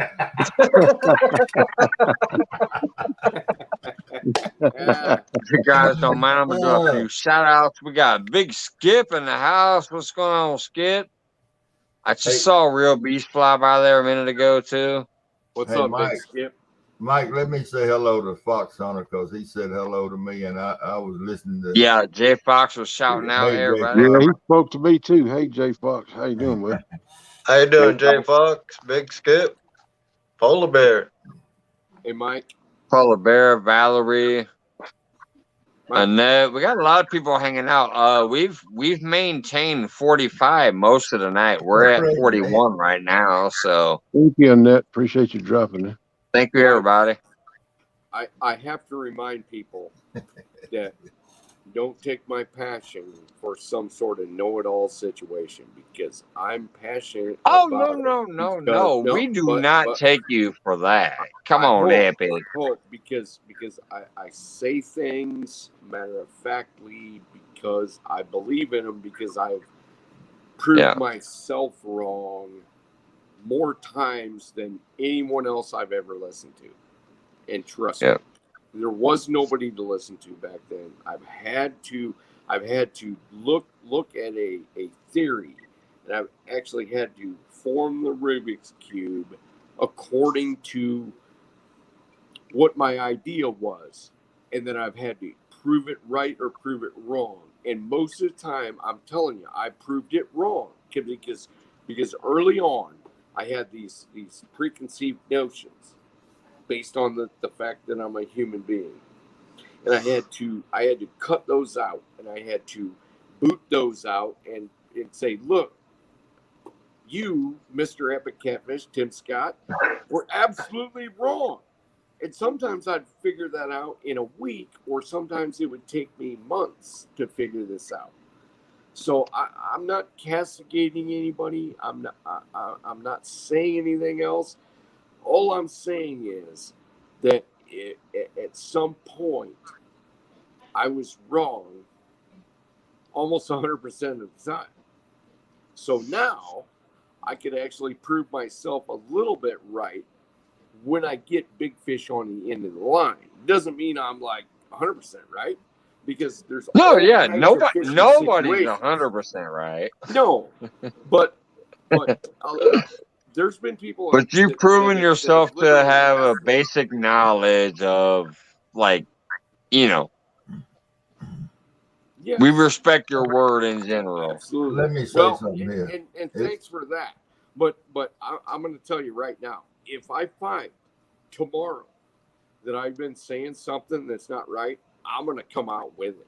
I'm going to be like, yeah, I'm sorry, guys. I was saying this. Yeah. It's wrong. You keep it real. Let me say this, Mike. That is my promise. Hold up, Mike. Epic. He said, Mike. Yeah. Hold on. I'm going to get right back to you, Steve. Steve, I'm going to get right back to you, but because we have a question from the chat, I'm going to go there first. I'm coming back to you, Steve, so keep your train of thought. But because we have a question from the chat, Valerie says, I have a general question for Epic, I think here it looks like. I have a friend in Scotland who sent me a picture of a hybrid trout pike a friend of his caught. What can that crossbreeding occur in the wild? Wait, maybe how? I don't know. Yeah. It's a trout. I'm actually familiar with this. I think her question is basically boiling down to, is that happening in nature or does somebody create it? I think. She won't know how can that happen in the wild. I think is a question today. Steve, if you were to talk to your ichthyologist son, he would pretty much agree with me. There are hybrids that happen in the wild only when their genetics are close enough. and it kind of coincides with the general period in which they spawn. There's no doubt about that. Now, there was almost no question on hybridization 35, 40 years ago because we did not have laboratories in which we injected them with hormones, we forced them together, and we did all this crazy Frankenfish type stuff. Now, there's always been hybridization between a few species, as long as they're close enough in genetics. One of the first one was us and Neanderthals. That was one of the first ones, as far as we know. Now, there were scientists that said, yeah, there's no way that happened. But now we all know that some of us, or all of us, have a little bit of genetics that has been involved with Neanderthals. Now, as long as blue cats and channel cats have been in close enough proximity during the spawn, there has been a tiny amount of hybridization. But when you get Pylodictis olivaris together, which is a flathead, together with a bullhead, it doesn't work because their genetics are too far. Now, we can probably force that in a biological situation where you put them in a tank and you do extraneous things and, you know, induce them with hormones and whatever. Because we know that channel cats and flathead and blue cats can hybridize, not necessarily naturally, but we can force that. And the ichthyologists have forced it. We have Gen 1, Gen 2, Gen 3, Gen 4, and Gen 5, and Gen 6 by now, for all I know.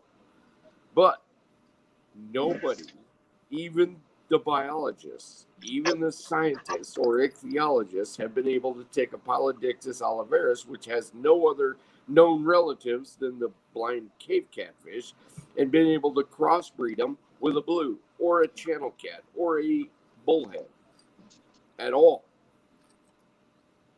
At this point, it's an impossibility. Now, at some point, they may be able to, but natural hybridization happens between the pike family, the bass family, and the cyprindae. So it happens, but it's like 0.125%. It's like infinitesimally small. I don't worry about it, even though I know it happens. And it does interest me because I researched it, like even back in the day. So, yeah, I mean, her question is completely valid and completely on the table, except for do not expect that you're going to go out there and catch a blue cat, channel cat, or flathead hybrid on the river, because you're probably not. All right, Steve, you ready? Your turn, buddy. Yeah, what I was going to say is, Epic, when you were talking and you worried about somebody thinking you're a know-it-all, I guarantee you, everybody in this that's hearing this, that was listening, that fishes the lakes, a lake, I guarantee you they all had their ear to the computer to hear every word you said. Yep. That's what I was going to say. I mean, don't worry about thinking whether we think you know it all or not. I know, but I do speak matter of factly, and sometimes people get that confused with, because there's a lot of people. As soon as the internet was created, Steve, hey, everybody's an expert. everybody's an expert. I had people telling me that I was wrong and that flatheads do this and they do that. And I'm like rolling my eyes because I've already been through it and blah, blah, blah. So all I'm doing, Steve, is reminding people that I don't say anything unless I know it. Well, that's what that's the reason you just tell it. You tell what you know, and you sharing all of that knowledge with folks. And I guarantee you, the people that fish these lakes, these reservoirs around the country that are in here, I guarantee you, all of them will listen. With very close. Well, thanks, Steve. Very close. That's all I was gonna say. Hey, Mike Dink asked this question a couple times in chat. He wanted to know what is a good inexpensive fish finder for a poor boy. Anybody got an answer? I do. Yeah. The generic cast out version. You can go to Walmart or you can go to Amazon and find you the cast out fish finder. I'm gonna tell you you literally tie it onto a spare rod, throw it way out in the water, and it's gonna read and send you back the information to your phone, and then you can throw your rod next to it. I heard that. That's my opinion, anyways. Somebody else might have something better. One of the first ones I ever bought was a piranha, and you get them at Bass Pro or you can get them at Cabela's. And who's talking? Takedown. Me, Kenneth. Yeah. Takedown's talking. I got a piranha still. I took it to South America with me. Yeah, that's a good little unit. Yeah, it was like $200 back in the day. Had a decent fish finder. I mean, I was so old. I bought mine for about $100 on sale at I think it was Bass Pro or either Green Top in Richmond. Nice. They had it on sale.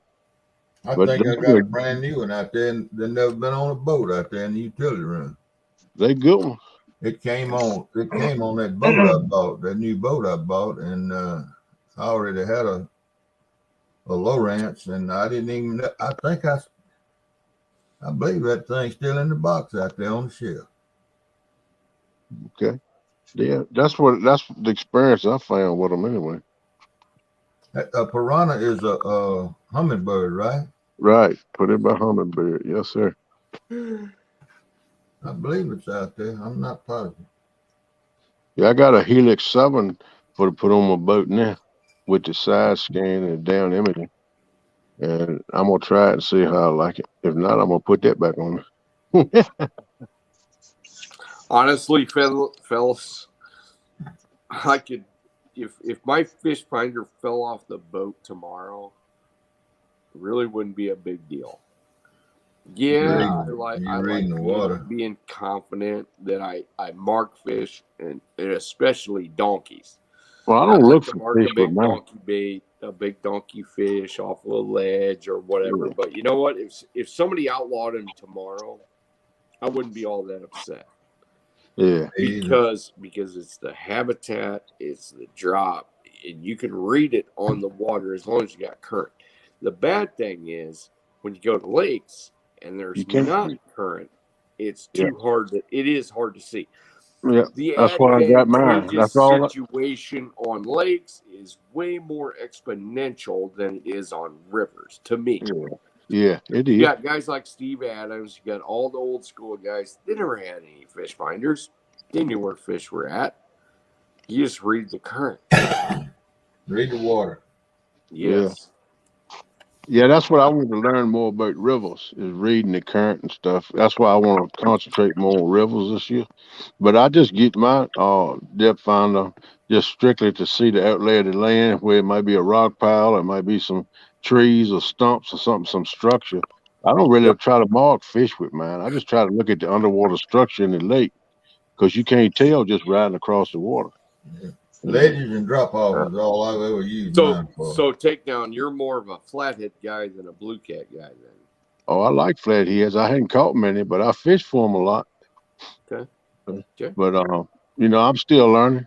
I think my right. PB flathead is not about 12 pounds. PB No. blue is 38 pounds. So then, my biggest advice is, if you want to catch big flatheads, focus on 10 foot deep to 15 foot deep with decent current. Leave all the gar and bullhead and drum water alone. Get that medium current from 10 to 15 foot, and you'll be on flatheads, especially if they got cover. And some sunken trees. Sunken trees and boat. Absolutely. I figured back leg, but our polar bear had a good little comment there too. This was way back with the whole like I'm not the professional or whatever the heck. Polar bear says we apply what we share, what you share with us to our own waters, but tweak it, and you're usually not far off, Epic. And that's what you're saying. Like, even though you might be talking about some kind of like donkey baits and whatever else, and that might not work for some people, but they can modify your basic knowledge to their own water, and that's going to help them. Yes, sir. That was a good point. That was a good point, Polar. Because even if you fish where I do, or where Steve Adams fishes, or where Lance fishes, or whatever, catfish are the same creature in their whole being. So you can extrapolate that across the country, no matter if you're south, north, east, or west. You can do that because you take a flathead from the East Coast, you put him in Illinois, he's the same creature. Yeah. Well, Tim, I want to ask you a question. Yes, sir. It might act a little different because of the weather pattern, but in general, yeah. But in general, it's yes. tiny. Is a bullhead a good bait for a flathead bullhead cat? You know, it can be. It depends on the area you're in. Depends on the proclivity of bullheads being in the area. But I have found bullheads to be the best bait, or bullheads to excel closer to the spawn. Okay. Purely out of aggression, not really that they're targeting bullheads. Bullheads have this false.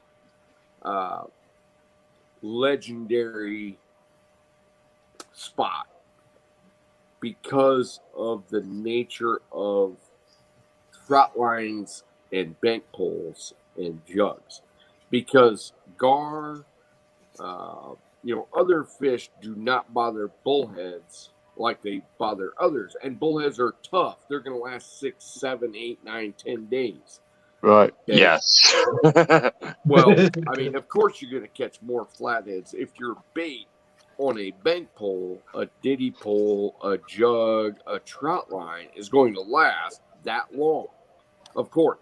But if I was to like throw them rod and reel, I need to throw these things and trust me, because I was ate up with that too at one time, 25, 30 years ago. I threw bullheads until you wanted to puke, but they were no different as far as great baits until it was the proper time of year. I got you. And once it was the proper time of year, yes, they excelled. But before that or after that, it was no different. In my opinion, bullheads are better under a float because they will last the entire night. Fine. Or day. You could throw a bullhead under a bobber for like 20 hours and it's still going to be like as fresh as the first minute you threw it out. So remember one thing, when I'm talking, I'm usually talking about the most competitive plus the easiest life that a big catfish has. Right. Okay. Yeah. Big catfish do not have easy lives in lakes. They do not have easy lives in slow current. They do not have easy lives in a lot of these places. I fish where all catfish have easy lives in one aspect.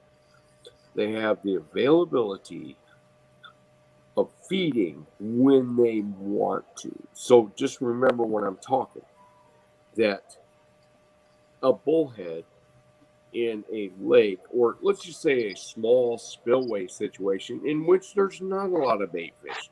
Yeah, they have to take advantage of whatever they can. But most of the time I'm fishing in a situation where A, there's multiple giant fish, and B, they have multiple access to bait naturally. So think of this. I have to figure out the Rubik's Cube to that whole situation because A, we've got finite amount of current coming down. We have finite amount of depths. We have finite amount of we have a plethora of baits. So this plethora of baits produces a situation where they can actually be picky. In a lake, they can't be that picky. They have to be opportunists. They'll eat a bullhead the same as they'll eat a sac-a-lait, or they'll eat a crappie, or they'll eat a whatever. And trust me, when the catfish are completely active, they have, even when I fish, they'll smoke down pretty much anything that you put in front of them. But most of the time they can be picky. Yeah. So there's still one that I have not heard you guys mention that I'm surprised about though. The freaking little striper bass. Those little yellow hybrids. I love the yellow hybrids. They're so thin that they suck them down, and you get a hook set for sure. You know why? You know why? Because yellow bass are fairly well rooted in the 217 area code. Okay, that's why I love them, I guess. Yes. I mean, I've caught some giant fish on like yellow bass, but you don't hear me talking about them because no one else has yellow bass. They don't even know what people talk about bluegills and crappie and obviously skipjack everywhere else, but I personally love that yellow hybrid striped bass. That's Mike, my favorite. They're actually not even hybrids. They're just straight up yellow bass. Well, they're called hybrids because they can't reproduce. They can't. They can't reproduce. That's why they're hybrids. They can't. Now, maybe some lakes have some that the DNR stocks, some frankenfish, but the yellow bass are native to the lower Mississippi, actually middle lower Mississippi, the Kaskaskia, the lower Illinois, the upper places. They actually have a finite habitat that they live in. Now, did somebody cross a yellow bass with a white bass and call them a hybrid? Probably. I mean, that's what happened. Kinds of like crazy shit. But most of the yellow bass that you're catching are probably not hybrids. Yeah. I look for the digital lines that break and go up and down. That's what I call them hybrids. Yes. When the line breaks.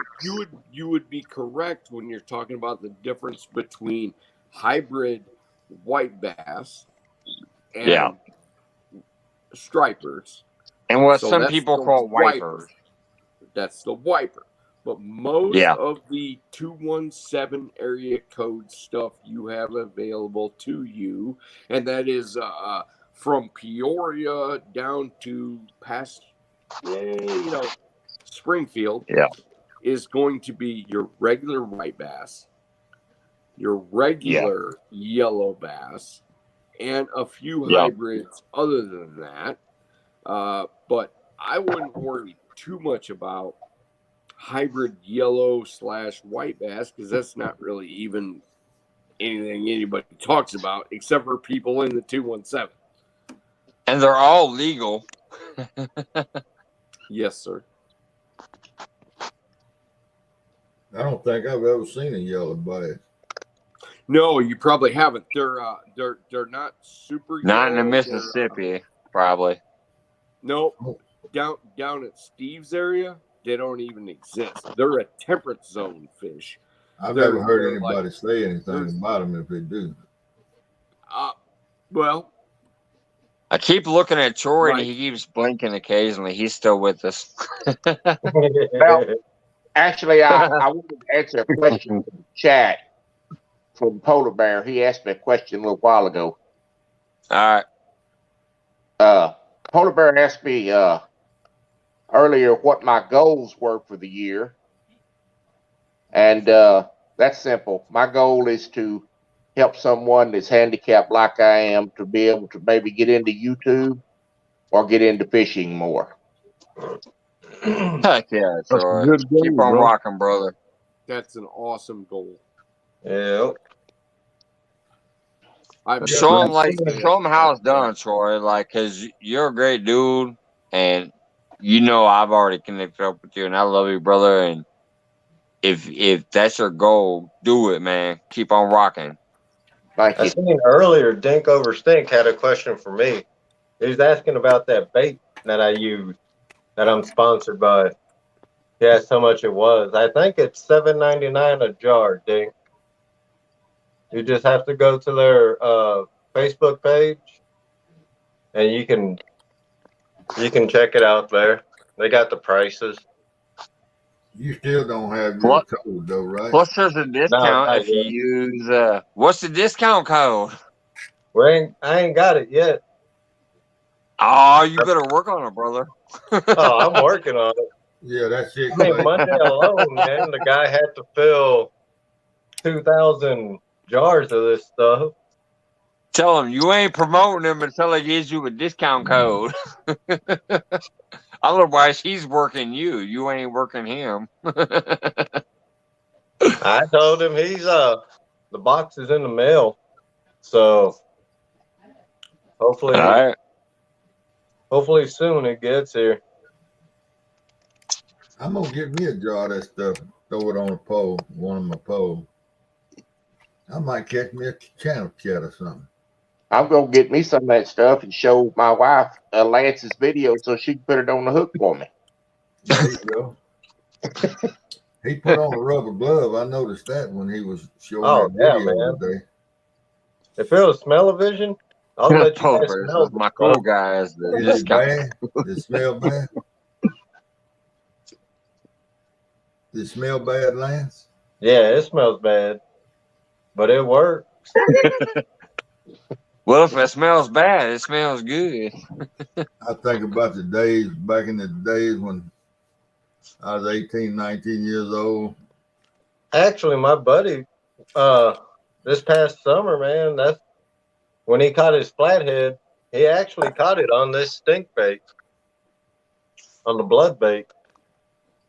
And we learned about a fella on Kentucky Lake that was fishing. Thank you, Carl. Still out there doing that work. Fishing with no bait on his trot lines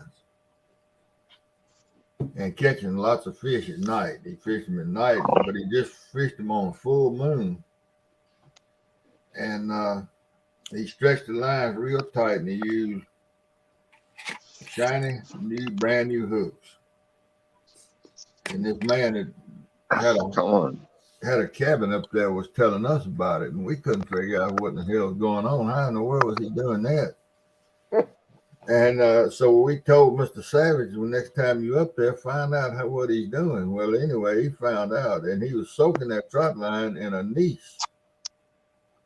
In a bucket. He would soak his trot lines in a niche, and he stretched the lines real tight on full moon, and I guess the fish were attracted to that niche because that's the basis for all this spray stuff they put on the bass lures as a niche, that licorice smell. And I guess they saw those shiny hooks and thought it was a shad or something. But anyway, we started out making us bait with a niche and aspidity. Do y'all know what that is? I can't. We call it aspidity. It comes in a block, a little block. Trappers use it to cover their scent up. Do y'all know what that is? Y'all ever heard of it? I hadn't. Huh? I had never heard of it. I've done some trapping, but I never used it to cover my scent. Well, this is an old yeah. deal You talking about now? The reason I asked about that stink, you talking about something that smell bad now, and I think acidity. It's got a pH in there, and I think it ends in an A. It don't. It's not spelled the way I say it, and I'm probably saying it wrong. But you talking about an awful smell, man. It's terrible, and we quickly dropped that out of our recipe on making our bait. But we didn't know any better. Hell, we was learning. You make a lot of mistakes when you're learning. Make a lot of mistakes after you get older too, believe me. Oh yeah. That is some stinking stuff. I wish somebody in chat would look that up. I'm pretty sure it starts with an AS. I don't know. That's the first time I heard it right there. Yeah, There's the link again down there if anybody else wants to pop up too. Is it Lefty? First time or professional. There's a link. You looking it up, Tim? Mike? No. I've just heard it in the past. Acephalopathy. Yeah, you know what? We put that Mississippi pronunciation on it. This aspirin. Yeah, I know. we have the Yankee pronunciation, which is whatever. But generally speaking, I like to hear from guys like Steve, because guys like Steve are. They have an old world view, which is actually, he just cuts the bullshit. That's right. Yeah. And I agree with you on that, brother. Yeah. And you know what? All of us that are into catfishing, we actually like just the straight up talk. And I do too, even though I'll go, down the scientific road and I'll go up the, theory road. But when you really put the application to it, there's guys that are older than all of us put together. There's guys that are dead now that really knew how to catch catfish, and a lot of those. Steve Adams. Yeah, older than all of us put together. Yeah, I know, and I'm not dead either. But I mean, all I'm saying is, I gotta find my headphone. I've learned a lot just from talking to guys that were like 85 years old before I was 23. Yeah. And they've been dead for 50, 40, 35 years now. Yeah. And those guys were a wealth of knowledge. And that's one of the reasons why I enjoy, talking to Steve here, because I mean, he was taught by his dad, and they have a lineage of Mississippi River fishing. And they understand some things without being able to say all the, all the scientific shit. I love Steve Adams. Let me stop you, Tim. You know what? If you don't love Steve Adams, you're not smart. That's right. Yeah. I agree with you. It goes all the way back to the Brotherhood of Catfish. Way back. But before YouTube was a thing. No matter on that part, Steve has he has a practical application to being able to catch catfish from before the days of any of this shit. That's right. Yeah. And I appreciate it. Exactly. I do too. I Tim, learned when I was young from a lot of older people too. I mean, like you talking about epic people, I talked to old guys that I started fishing with when I was a teenager. That was 80, 70, 80 years old. Yeah. And they taught me things. They told me things. I listened to them because I'm going to tell you something. Elderly people is a wealth of knowledge. They hold the key to our future and our past. And I taught my sons that by the time they were like 9 years old. And see, Steve is not any older than me. How you doing, Brad? But Steve has a wealth of knowledge like you do from people that were older than him. So it's always worth listening to. And as a matter of fact, it's a benchmark of being able to listen to. Exactly. I'm 47, and that son of a bitch over there makes me pay attention because number one, he's got the knowledge. Number two, he's funny as shit. Yeah. Well, I got to say one thing here that Epic was wrong on. My daddy didn't teach me anything. I carried my stepdaddy fishing. All right. The first time he ever went So, fishing. but somebody in your life did. And me and Radish, me and Johnny Summers learned it together. Yeah, and you know what? My dad, although he meant well, was a terrible fisherman. Terrible. Well, my stepdaddy didn't fish at all, and he didn't do outdoors. Well, you learned it somewhere. Well, I learned Yeah, and it's grow back. And maybe you learned it all on your own. I learned it from going out there and not catching the damn fish. Yeah. Till I started catching them and figuring out where to catch them. Yep. And then I got to chasing the big fish, and you have to find out where to catch the big fish. That's right. There it is. And Steve, girls didn't even get my way because I said, you know what? If you're gonna chase me, you're gonna have to come to the river. And if they was bothered by bugs or shad scales, they were out. Done. I've told this before on other platforms, but I spent 13 days in 1969, in August of 1969.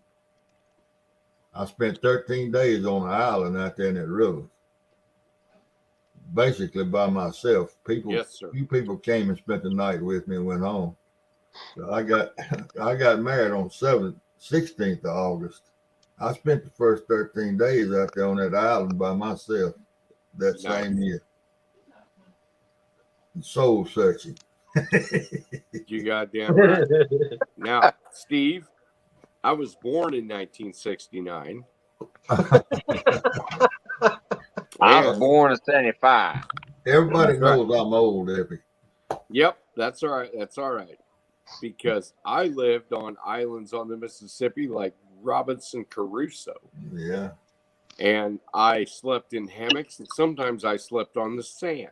Sometimes I had a tent, and sometimes I didn't have a tent. Sometimes I anchored myself to the dam walls, and I didn't leave for 4 or 5 days. I pooped, and I ate, and I drank, and I swam, and sometimes I shout. Matter of fact, for 30 days in June, I never went home when I was guiding. I was an hour and a half from my house on the Mississippi River. I never went home for 30 days. I might shower in the river in the morning at 5:30 before my client showed up and whatever. But the thing about it is, that's why we're catfish savages. There you go. Yep, that's what made you who you are. But it's nothing like, I know these other folks fish all over this country. Yep. But there's nothing like the Mississippi River. I'm just telling you. You're right. You're right. But for you and I to say that is just because we understand it. It's not that we should throw that in anybody's face because it is what it is. It's just, I wish everybody could experience going out there and fishing that river with somebody that knows kind of what they're doing. You don't want to go out there with somebody that. Now, in my opinion, that answer was better than the answer that's going to come up to this question. But since this is the Friday Free for All and questions are supposed to be part of it, we do have one for Epic here from 252. Question for Epic. I've been told the best time to fish for flatheads is 3 days before the full moon. I think the funny story you just told has a better answer than that. But, hey, that's the question. I've been told the best time to fish for flatheads is 3 days after the full moon. That's a question to Epic. Okay. So, Mike, you have to ask the latitude I'm going to go back to that longitude. Steve Adams and the longitude of where he lives. If he can answer me that, I will tell him exactly the best 30 days to fish for flatheads is. Oh, snap. There's your answer, 252. You got to answer the question that he asked back. Get your answer. It has absolutely nothing to do with the full moon.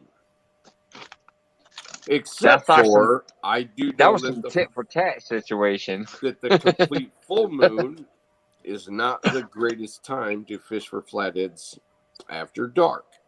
Unless you're fishing deep water. No, but here's the thing. That doesn't always hold true, because I'm going to tell you right now, I'm going to block my camera again just to show it. This damn catfish right here, this 32.8 pound catfish. Let me go to solo layout. What about a new moon? I'm telling you, this was during a full moon, during July, no less, late July. Let's see, solo. Bam. Solo layout. Mike. He getting more like Stan Smith today. Mike. How many Look at that pig. I caught that pig late July at night. Yep. Mike, what Epic's trying to say is, how many of them have you caught?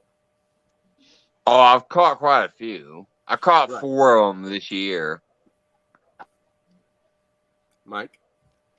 Are you still listening? 2021 or 2022? 21. Mike. We lost him. He gone. Mike, my average was 10 flatheads a day. Wow. What you talk about, Tim, is what's going to be good for the biggest and most fish. That's what you say. Exactly right. What I'm saying is, I caught we're back. I'm all here. All right. So, to answer the question, I've caught 3 or 4 of those last year. Flatheads. That was the biggest one I caught. It was 32.8 pounds. But I caught 3 or 4 of them with above the 20-pound range this year. But I didn't start YouTube as far as filming and trying to take pictures and going live until late July. Yes, sir. That picture kind of pissed me off because I wish I already knew about lives, and I wish I would have already been filming, because I literally was reeling that thing and I was like having a good time. But I didn't get to do anything except for slap it on the grass, take a picture, get it back in the water, and then call my wife and be like, man, I just caught a fat ass fish for this year. He's talking consistent. So, Mike, I will tell you my stats in 2006, 2007, 2008, 2009, and 2010. My what's that? 1,200 pounds? No, no. I'm just trying to relate a situation. I am in no way saying that people that don't match up to my stats or anything else, but you got when you can fish the river every day, knowing what I know and doing what I do, it's a special thing. Yes, now, it is. 2006, I caught more than 50 fish, flatheads, over 50 pounds. Yeah. Because I was able to fish 28 days in a row. Okay, I fished May, which I had some great days in May, and I had some complete crap days in May. Okay, so I had like 2 fish days or no fish days in May, but I also had a couple of 25 fish days because they were wintered and they were just they were absolutely just waking up, and I had the availability and the time to be on them when necessary. But June, on the other hand, where we live, which I'm like an hour and a half north of you, that is complete pre-spawn situation. So I was able to fish like 28 days in June, caught 50 I know where it's at. pounds. Now 10 of those were over 60, and out of those 10, 5 or so were over 70, and a couple of them were over 80 on the Mississippi River. Yep. Near one of them City. was over 100 and yanked your rod in the water. No, I remember that one too. When that rod went cow and into that was the water. Blue, and that was only like last year. Different story. Yep. So let's just say out of Flathead general calendar year, okay, if you're able to fish donkey waters, be at the right place at the right time, with the focus that you have, and be able to do that, the full moon is absolutely, once it crests the trees and shines on the water, is terrible. Okay. Now he said that's what everybody says. The full moon sucks. Everybody says that. But have I caught fish or big fish on the full moon? Yes. Yes. But we all have. But not as frequent. I mean, yes, this is true. Now, would I say that a person cannot catch flatheads or gigantic flatheads on a full moon? No, because things happen. But it happens. I have like 25 years of experience on many different bodies of water, targeting flatheads in the right location at the right times. But when that moon crests the trees, it's very, very difficult to come up with an extraordinary day. You can catch one or two, no doubt in my mind. It's very difficult to come up with an extraordinary day or night on no matter what. You know about the Rock River. You know about the upper Illinois River. Yeah. You know about the lower Illinois River. You know from when I was up there back in the day. But hold on, the Kaskaskia, the Mississippi, the Wapsie, the Skunk, the Des Moines, all of those rivers, as soon as that moon clips those trees and starts shining on the water, my success rates, and I can only talk about me, drop dramatically. Okay, so I would have to say that although it's not impossible, and maybe it even triggers them on lakes where you're at, I would have to say that my confidence level on a full moon, 3 days before to 3 days after, as soon as it clips the trees, falls to about as well as I can say this cigarette lighter's worth it. Now, doesn't mean that somebody out there doesn't have great success on it. But me, if they were asking me, I would say that I would not put much stock into going where there's a full moon going to happen or flatheads on any 25 major rivers in the best time of year that you could actually even think about fishing. Now, does it happen? Yes. There's been 6-year-old girls catch 50-pound catfish on freaking bass spinner baits. Right. Pretty regularly. But does that mean that it is a thing that a catfisherman should focus on? Steve's got his hand up. Tim. Yes. What if on a full moon you fished a shaded bank? Yes, it works. I can fish tight. I can fish like sunken barges on the left side if the moon's rising on the left side. But I can't fish the Iowa side on the same type of sunken barges and have shit happen. It just doesn't work. Now, would I know this if I just fished on weekends? Hell no. But I fished day after day after day after day. And so that whole thing started to ring true. Now, every once in a while, I'd get those flatheads come out from those sunken barges on the Iowa side when the moon's. But by the time that angle of the sun kind of started shooting down in the water hard, the light would stop. I mean, stop. Sean Catfish Heroes fishes the Hennepin Canal system, which is relatively shallow.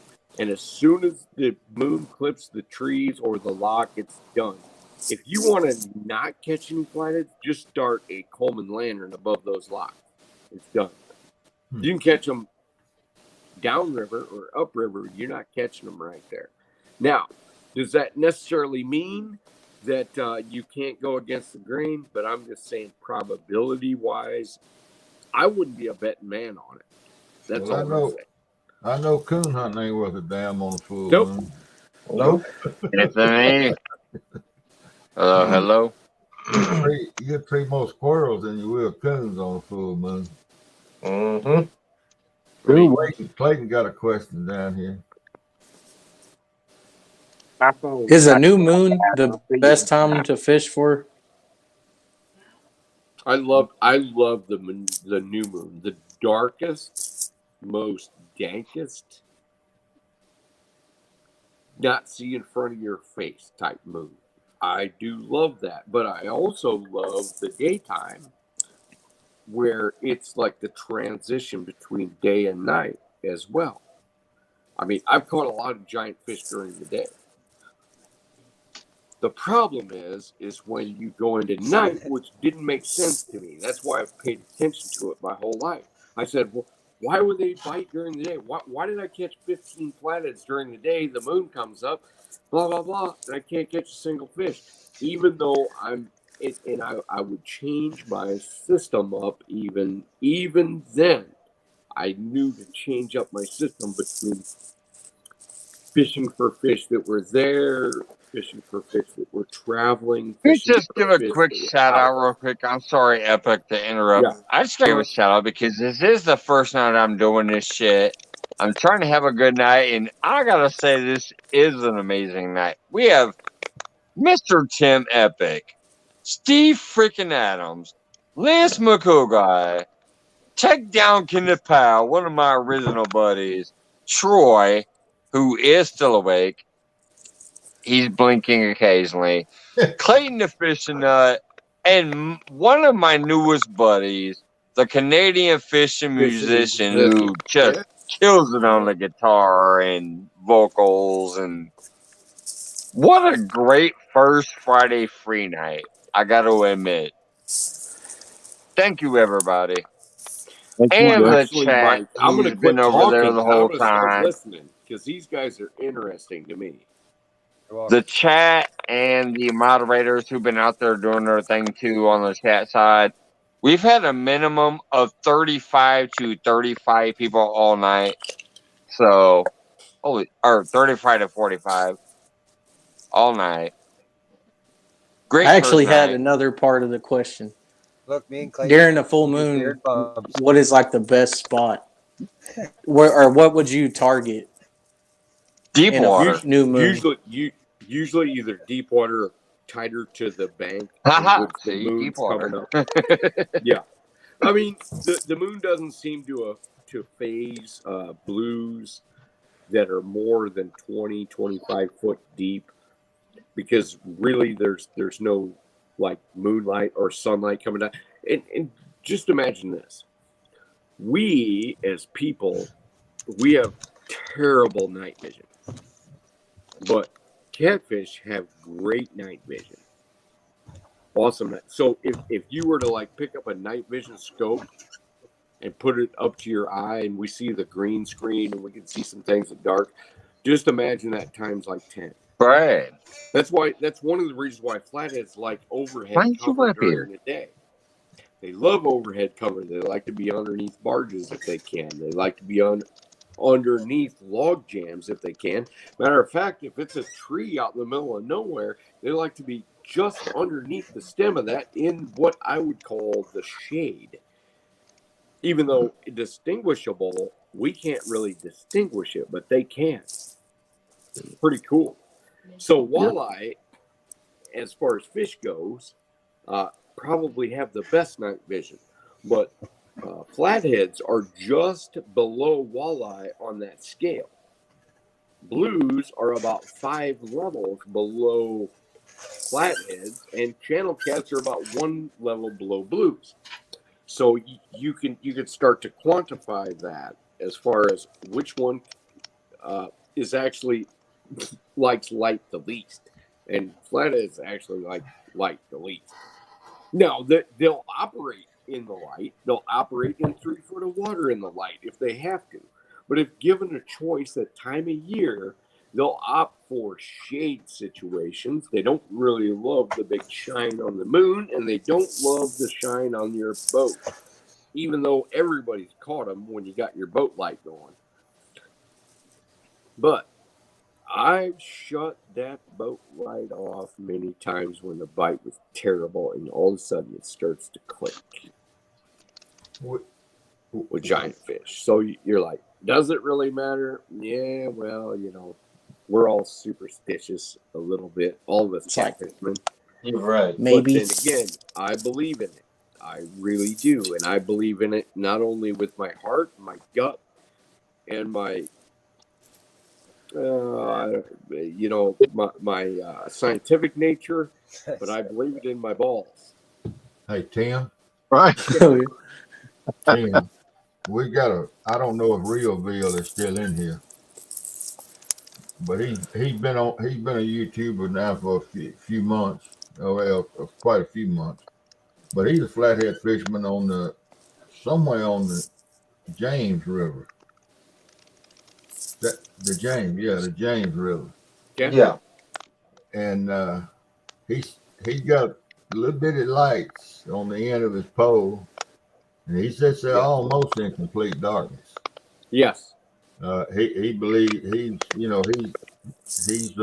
that nature that keep everything dark. Yes. And he was in here earlier. I don't guess he's still here. See, that's how we fish in Hawaii. We fish, if the moon's out, no matter what kind of moon it is, we ain't fishing. Because the fish we're going after in Hawaii, when that moon's out, they don't come up in the shallow, on the shallow reef. Yep. But when that moon is not out, you better believe it, we're out there. The only light we have is our headlamp. Yep. What about on a full moon? It's cloudy, real thick, heavy, like we will not fish. To me, Steve, it's it makes a big difference, but yet there's always something a little goofy. Even if there's cloud cover, even if there's not light shining, it's a little goofy. And we know this, that the swim bladder on a fish that extends from basically their throat all the way down through, right next to their spine. It does have an effect. How much of an effect? I don't know. I can't claim because I mean I'm trying to relate it to coon hunting, because on a full moon, the 4 or 5 days of a full moon, coon hunting, I don't care what the clouds are. The coon hunting ain't worth a damn at night during that 5 or 6 day period. Oh yeah, I think Troy's just finally fell asleep because Troy's just dropped out. He must have gone to sleep. Yeah. Yeah. So, all of a sudden, the screen moved, and it's Troy. He just fell out. Hey, we got Canadian fish musician, the man himself, up in here. Hey, great to meet all you guys. Basically, I mean, I think Canadian fishing. Can you hear me talking, Mike? There's Brad. Yeah, we got you. What's up? I think most of us just fish when we can fish. At this point in time, being a guy, that's a whole different ball game. Can people hear me? How would you like to be a guide from a bank guide? Guide people in bank fish. Done it, Steve. Done it. Oh yeah. We like to take and anchor well off our flathead spot and then cast back to it if we're running lights. And try to create some distance between us You gonna and break out the guitar, bud? where the Both fish y'all. are. I want to see you and Clayton both break out the guitar. Well, I tell you, I love the flathead fish, but I love the flathead fish on Actually, the truth be told, I just. All right, Rio and Virtual. I love flathead fishing under a cork. I probably I'll never catch a monster, but it sure is fun. You can catch them. You see people catch monsters on the cork in the river. Who is that? Somebody's breaking up. I couldn't even tell who that was. Undertaker, Takedown. Oh, okay. Yeah, you're breaking up bad on my end. You hear me now? Yeah, me too. Hello? Yeah. Okay. I've seen some people catch some big flatheads.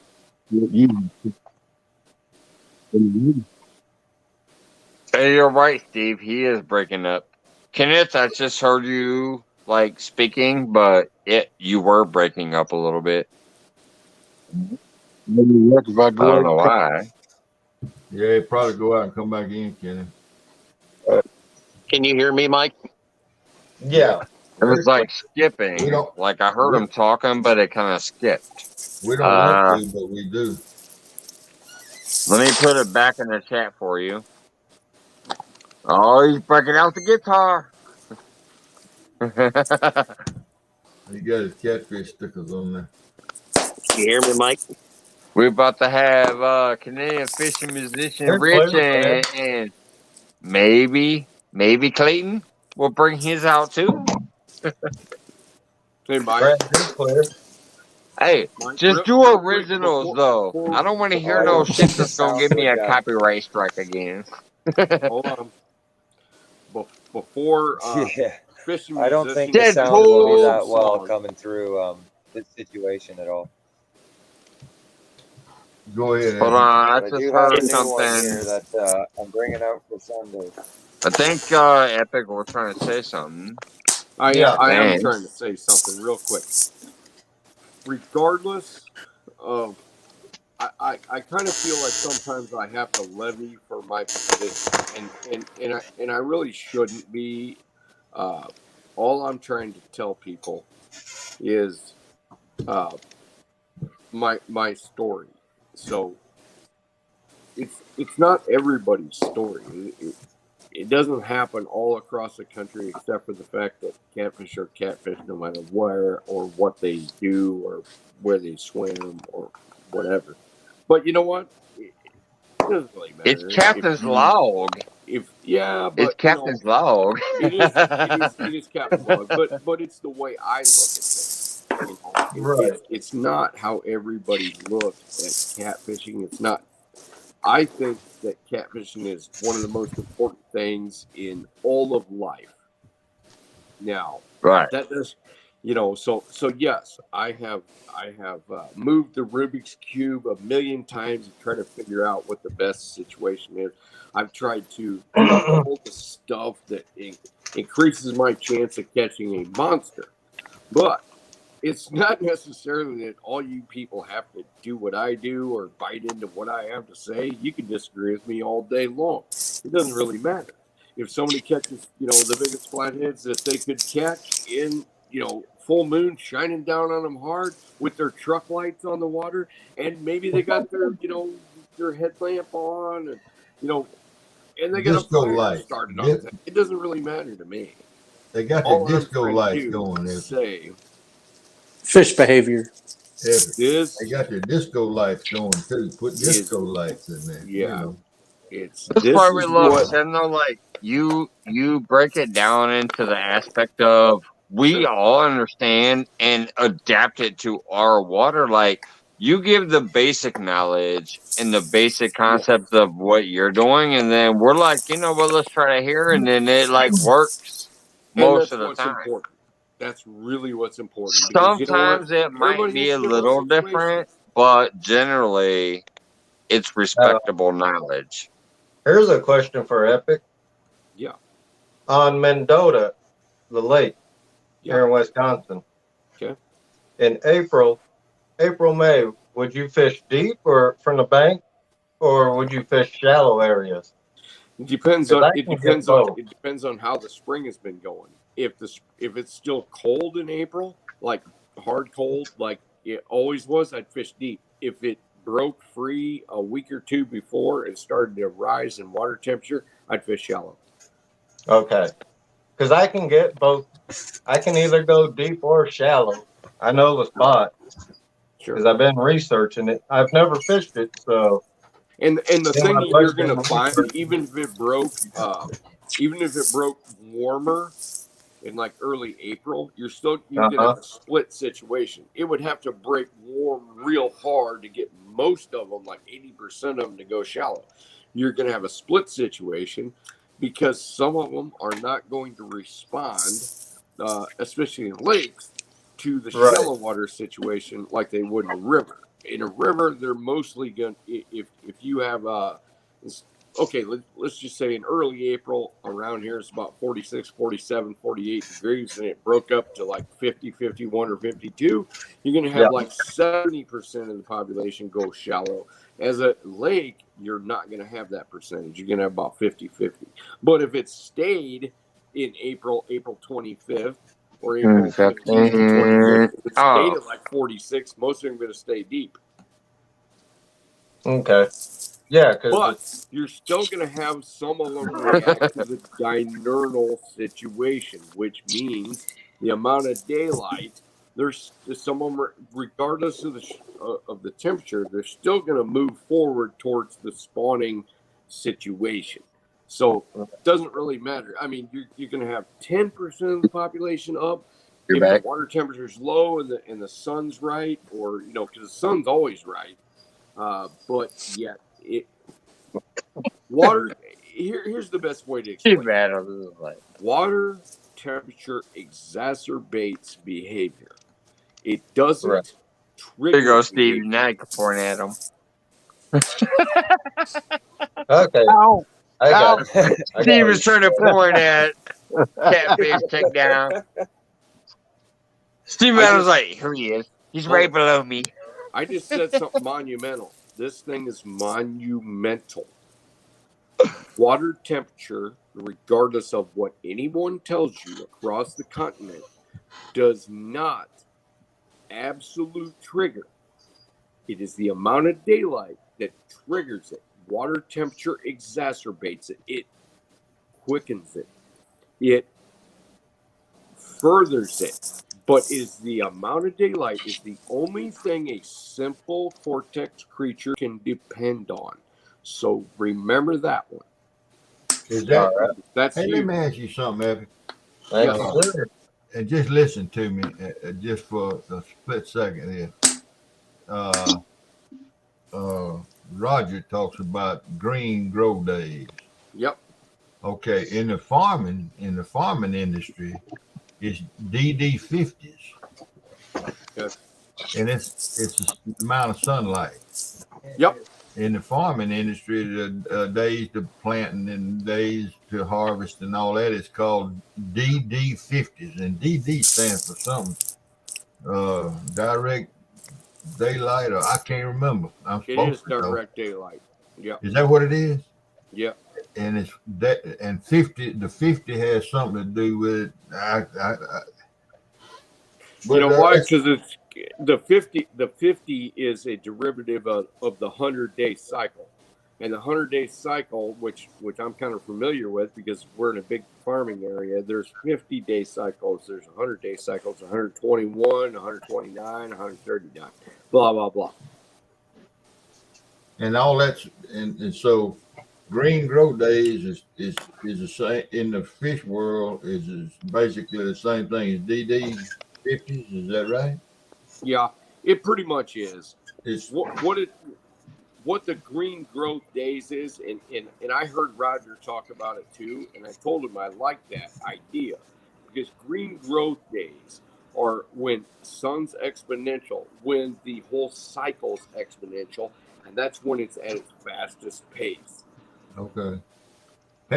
Have you heard me say that I was told? Now you up there in the different part of the country, of course, it's all farmland here. Yeah. But I was told by a fellow that on the commodity market that you hear every day at noon on the radio, when they talk about the corn and soybeans and then the hogs and this and that and other, and they talk about the feed index. Okay. You know what I'm talking about? The feed index. I do to a certain extent. And that was tied to the Soyunit table. I get that. That a hog eats a pound of food and puts on 2 pounds of weight or whatever. A cow eats 5 pounds of grain, puts on 6 pounds of steak. The feed index. Yep. And they said that was tied to. I was told. I don't know. I was told that was tied to the Soyunit table. Y'all know what I'm talking about when I say the Soyunit table. Am I saying that right? Yes. I don't. Table. Yes. So you don't know what it is, Clayton? One thing we all know for sure is we don't know everything, and that is one of the things that obviously somebody's done a whole bunch of studies on the ultimate growth rates during the solar tables, how that cycle works. I have no idea on that as far as hogs or chickens or cows or green growing days. I just like the idea of being able to talk about green growing days, which means the sunlight is good, the temperature is good and promoting growth, and things are clicking. So you've got that exacerbated system that's really going nuts. And so I did like that about Roger, and nobody talked about that 20 years ago. Yeah. Hey, Mike, hear what Don said? That was kind of cool. I just kind of figured all that that would be. Valerie's still dropping links. Thank you. I just figured all that would have been tied to the Soyunit table. And it probably is.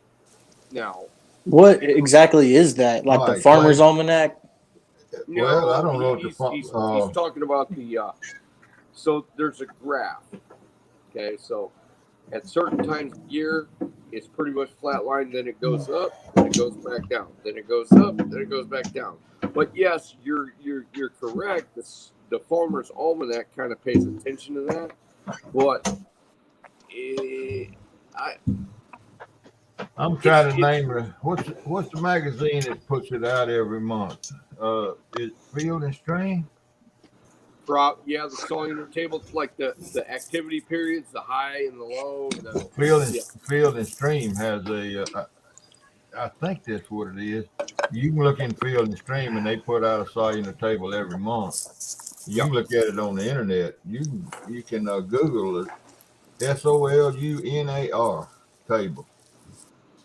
You can Google it. It tells the time of day that the fish are best fishing time, poor fishing time. Yep. Don't go fishing. That. But now, to me, somebody's done a lot of work to manufacture that. But what's up? I go to a carnival and have somebody read my palm too. They put in a lot of work. And I got a sister that reads them tarot cards, and she's put in a lot of work. Right. I was going to say, it's about like that. Yeah. Okay. Well, we think alike in certain things. But there you go. That's what it is, Clay. I back in the 70s and 80s when I did lots and lots of jug fishing on the Mississippi. My son, which is an ichthyologist now, we decided we were going to fish for 1 month by the Soyunit table. Boy, this came to Steve Adams show, didn't it? And look, I love it. I was being a smart ass. I said, boy, this came to Steve Adams show, didn't it? Steve's fishing home. But anyway, So Steve, when your son comes home again, Oh, yeah. I want to talk to him. I do. I would love to talk to your son. I love ichthyology.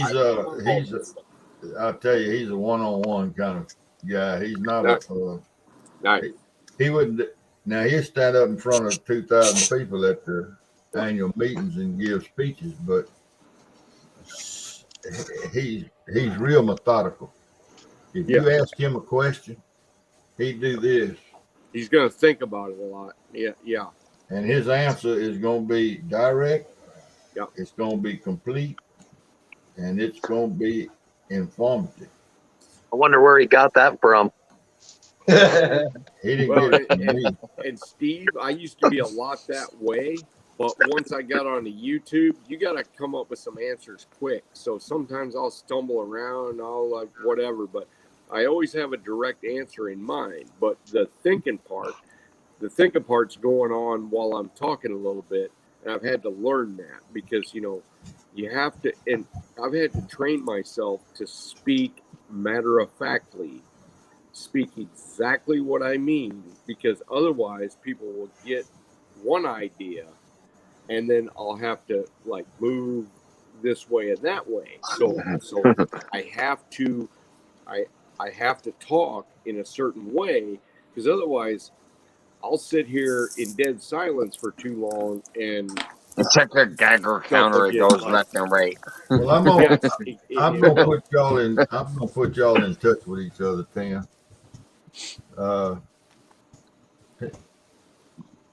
That boy is smart now. And that's why I want to talk to him. I mean, he got a lot of. He's smart. That's all I can tell you. He if he tells you something, he can back it up, and he's smart as a damn whip. And believe me, Steve, I have more questions than I do anything. I just like to talk No, to you're him, ask actually him up some there. questions because I saw your plastic guitar. You were up there. You're right below me. No spinning his wheel. knowledge is going to be like fast forward. Hey, All right, Epic. I'm done. Oh, whoops. If you like when we run some really low wattage lights on our boat on the back, Okay. more of a floodlight than a spotlight. Okay. And we try to put as much distance as we possibly can between where we know the fish are at and where the boat's at. And it seems it like in our situation for our waters, it seems like it helps a lot more. I don't know if it actually does or not, but it seems to. And most of the water we're in is 14 foot or less. It does. I don't see no Is that wheel. Brad? It does, Brad. I'm going to Yes. tell you this right now. I That know was for Brad a fact- speaking. I know for an absolute fact, if you're running high lights, because believe me, I've had every kind of light situation on my boat possible. When I had high lights, I had to stay back away to have the same sort of success. The closer I got, and some of my river situations, I cannot be in flathead fishing farther than I have to fish. Our them. big move fan. So that's where I came up with Shit, man. lights on my rods. Not only was it advantageous for me to do it in the live show, but it also let me cut down my light profile, which actually helps on the flathead success. Even though you guys haven't seen it yet, you will. Yeah, because most of the time we run our lights because when we're fishing at night, you got all the drunk drivers coming back from the bar on their boats, and they don't run no lights at all. Nope. So they go flying through there. Well, in my situation, if the drunk drivers come by my place where I'm anchored, they will die. They're going to hit some shit. They're gonna hit some barges or some sunken barges sticking out or some trees or whatnot. They just aren't going to make it. Yeah, we don't got barges here now that river, but they do. There's a lot of brush around. I mean, a lot. It changes pretty regular. A couple spots have pretty much stayed the same, but there's a lot of the river that is just it changes by the month. by the season, yeah, and that's true of most rivers. It's, believe this or not, you just hit on something. Okay, so the places that stay the same year after year after year will gather bigger catfish, bigger flatheads than the ones that are constantly changing. Yeah. It's not that the ones that are constantly changing won't hold them occasionally, but it's the 5 spots out of 50 that stay fairly the same year after year will start to gather flatheads of consequence. Yeah. That's where I actually caught my personal best one in that picture that I'm holding the fish, which go. it was 31 pounds. See, and we always I catch. just divulged it's a gigantic secret to flathead success, big flathead success. If you have 5 spots on your river out of 50 that have stayed constant or stayed fairly close in 10 years, you can have more confidence that they're bigger fish than the rest. Excuse me. If you've never, ever, ever been on a panel before, bring your ass up here. I'm dropping a link right now. I got one if other you've question never for shown you. your face, Okay, bring your Brad, ass up and, here. and then after this one, I'm done because I'm dying to listen to the music that's coming. Off of the flathead wintering holes. Ask other people. Yes, If sir. they can find a shallow place with a lot of structure close to their wintering holes, are they going to hit that place first and stay there, or are they going to continue to run down the river? No. Here's the secret to flathead success. Flathead success. If flatheads are wintered in too shallow of an area, and think of this, if ice, and it doesn't matter if you get ice or not, every single one of them that came from the original Mississippi and its tributaries could not survive if their proclivity was to stay in shallow enough water for ice flows. And this means giant sheets of ice tumbling end for end, crushing the bottom as it goes. Think of that. More spots. There isn't any flatheads that actually survived on that sort of wintering habitat where anything less than about 12 foot of water, it would not be successful. So most of the fish that were inherently inclined, even 100,000 years ago, did not survive if their nature would have let them winter in less than that. Now, will they visit that sort of area for short periods of time? Yes. But every river I've been where I've contacted flatheads in a wintering situation has been more than 12 foot of water because ice doesn't necessarily cascade down. Pastor, get your ass up here. And they had I got absolute spaces. opportunity to winter because the flow was generally applicable, whether they were in more than 12 or less than 12, but they never wintered in less than 12. So there's only one way I could quantify it in my head, is that if they were to be so inclined to winter in less than 12 foot of water, even though some do this day and age, here or there, because they have no choice. But if they have a choice, it's usually more than 12 foot of water. Somebody pop up here who's never been up here. Ice tumbles will actually rush them as they're coming across. And so to answer your question, that is my theory. Okay. Okay. Nice. Makes sense. Get up here, Buck. All right, I'm trying to be a here's smart some ass. Like, music. somebody I'm come gonna up here mute who's myself. never been up here. Think Tell about Buck. it. I will say Hog leg. this is like what my Fucking second, way back in the it's day lane. my second stream. Big Matt. on panel. So many people way back in the day have never been up here. Or on Yep, anybody. and he's the first panel actually that I got to. He was the first panel I got to stream on through StreamYard last night and actually have it go through good. So we were talking about that last night. Dink said, "Don't make me." No, bullshit. You know what, Dink? Bring your ass up here.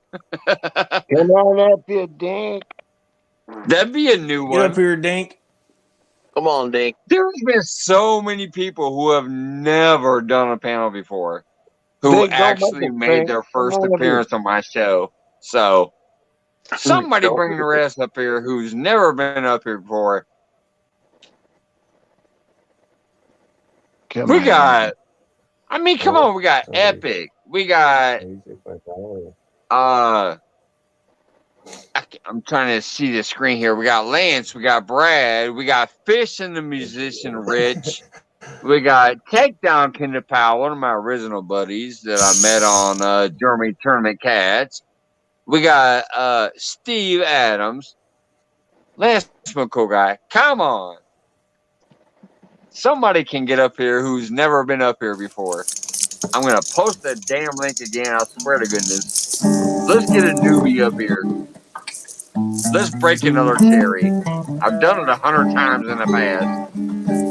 Let's break another cherry. I'm hearing some Come on.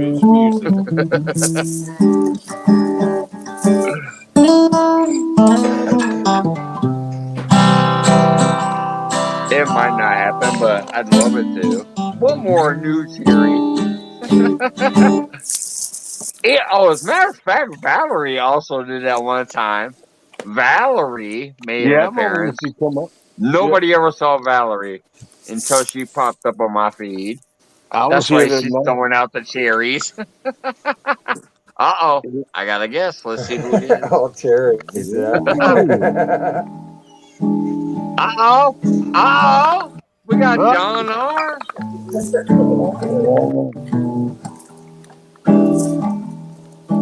You drinking that good stuff, Don? How you doing, Don?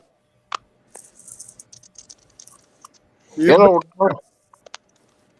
This new phone. I hate this new phone to always have to pop out. But look, hold on, we got Don R. There we go. Now it's not his first time up here, but he is up here again. What's going on, Don? Oh, not much. I was just waiting for Clayton and Canadian to start jamming a little bit. Oh, Epic dropped out. All right. So we got Don R. They said he said he's waiting for Epic. I mean,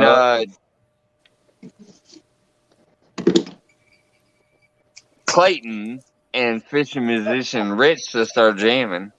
I have like a billion questions for Epic. If I ever use that bait, that stink bait, I wish I could get a day one-on-one with Epic. I'd love to talk with that cat. I respect him too. I'm gonna tell you.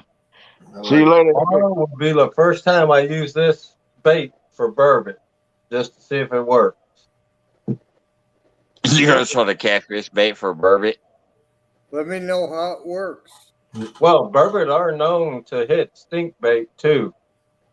Yeah, they should. They are known to hit stink bait, so I'm gonna try it tomorrow.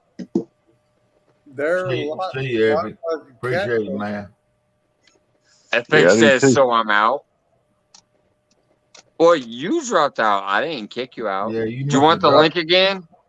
Let me know if you want the link again, Epic. Come on back up here, Epic. Come on back up here, Tim. Yeah, I didn't kick you out. You fell out. Yeah, I think I'm my connection was causing static. All right. Here, I'll drop the link again if you want to come up. Try it again, Epic. Come on back. Man, that'd be awesome. You had Epic up here. Post comment. You know, he plays banjo. Face. Here you go, Tim. If you want to come back up, there's the link for you. Mama thank dinner. Oh.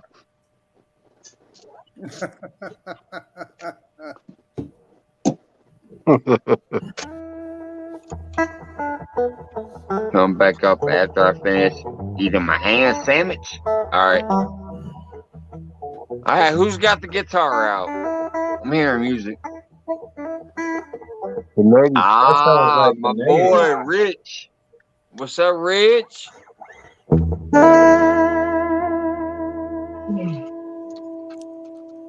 Play us a little blues, man.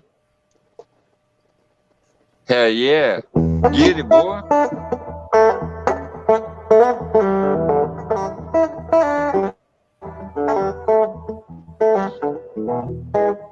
Love the blues.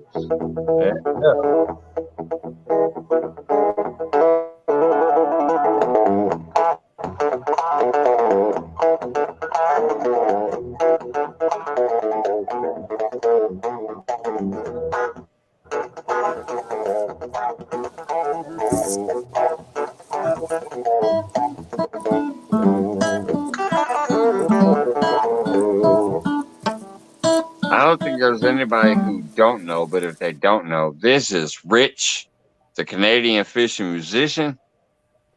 If somebody could drop his link just in case. My goodness, he's the bomb.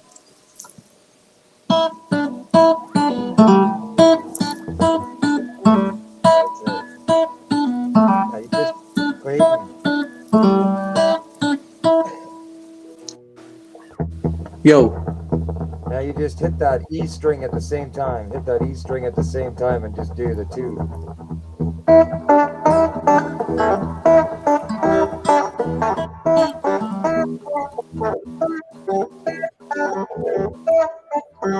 Right? Just the two fingers. I've never really did any more I'm trying. than two fingers. I've only really needed two fingers to squeeze. Whoa. We got Clayton trying to. It's hard for me to do that. Cool. Let me see what's Clayton. Let me see what Clayton got over there. Put up the strumming guitar.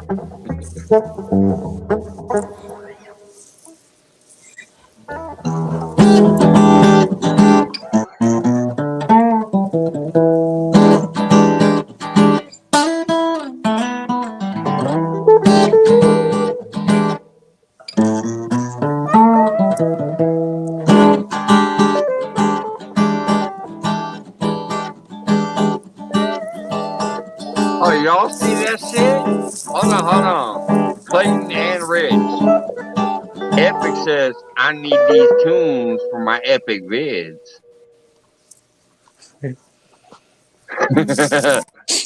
Clayton. I feel like and I'm like need these tunes for Rich is like up here on guitar, and I'm like way below him on guitar. Yeah, Rich be getting it.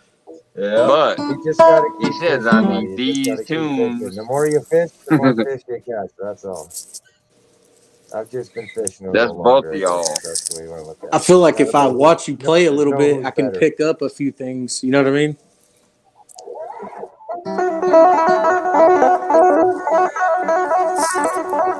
And Rich says, no, you can't pick this up, son.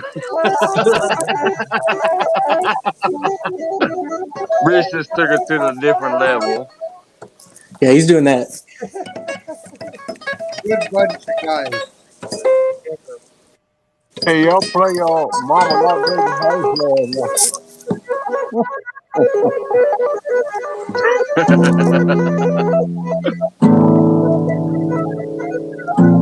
Rich said, now, son.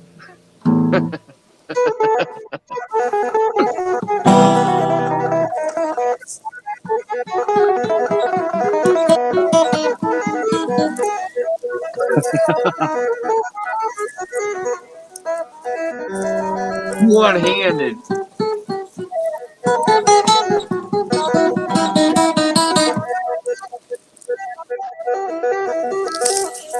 Oh, man. He is snapping off. Thunder.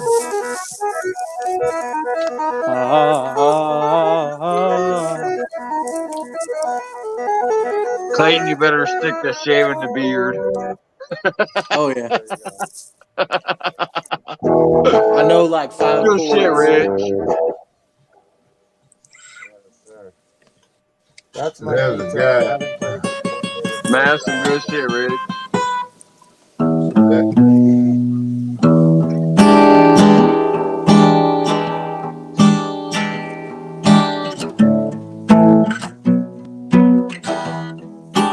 Donar, by the way, I'm sorry. I'm sorry. Can we stop the music for a minute just to get Donar back in the house? Donar, are you still back there? Yeah, I'm still there. All right, bud. What was the first sticker you put on your guitar? Hold on, man. Let me get you up What on was the full question? screen so I can see and hear you. I just wanted Donar to be able to say a little something, something. Great supporter in the community. We all know Donar. Everyone go What's up, bud? subscribe to Don. Twice. What's going on, buddy? Canadian, what was the first sticker you put on your guitar?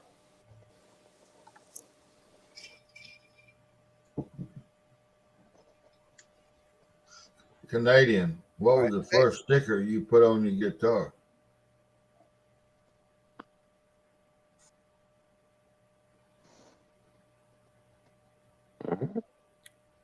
I think it was Danny's sticker. Chunky's Way up at the top. catfishing sticker. Once I figure out the angle here, we got Sunfish Kings. His was very hologramic. Central Valleys. And then at the frontier was Danny Stones. That's the first one you put on, Right. right? I don't That's know. correct. Yeah. I don't know if Danny knows that or not, but that's pretty impressive. Yeah. Good night. Yeah, I'm basically trying Down to east. fill it. Good night, Josh. Sorry, there's only so much real estate left on the guitar as far as when I'm playing it live on streams, right? So I'm basically giving people the opportunity, first come, first serve. It's only going to probably fit 10 or so, or maybe 20 on the face, and then I'll fill the rest of it. But for this face part, anytime that I'm playing, it's going to be shown in the streams. So it's going to show all the anglers, hanging from the wall here behind me when I'm playing, or if I ever play forever. I'm gonna this send will you one. always be on I need there. your address though. Yeah, you can. I will. I'll Messenger me because I did a know we stream connected on explaining it today. There was Facebook, 2 so other messenger me and I'll send you a sticker. Sounds good, man. I've I got a already whole sent a backdrop as package well. and a sticker to Canada, so I know it will arrive. Off the Res is from Canada, and Raymond Williams is from Canada, and they both received my shit. So Hey, you send me Canadian. your Well, I address got your on email Messenger, and anyway, I'll send you a sticker, man.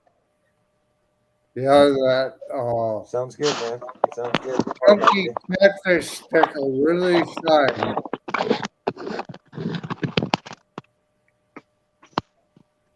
Steve wants to talk, yeah. Hey, Canadian. Yes, sir. Yeah, he's like, I watch your Honky Tonks live stream down in Key West, Florida, a lot. Yes. And there's a fella, it's a 2-piece band, and he sings. He's a singer. The other guy that's playing the guitar sings too. But watching you play that guitar with one hand, this guy sings, plays the guitar with one hand, up on the top of the strings like you were, and the drums with the other hand. Yeah. He is hell to watch. The one-man band. Well, yeah, he's a one-man band, but he's got a partner, and he sings, plays the guitar with one hand, and does the drums with the other hand. That's he's crazy, man. That's really cool. Do you know video? Do you see him on videos, like on YouTube videos, or are you seen him live? Live. I watch him live. He's at the Smoking Tuna.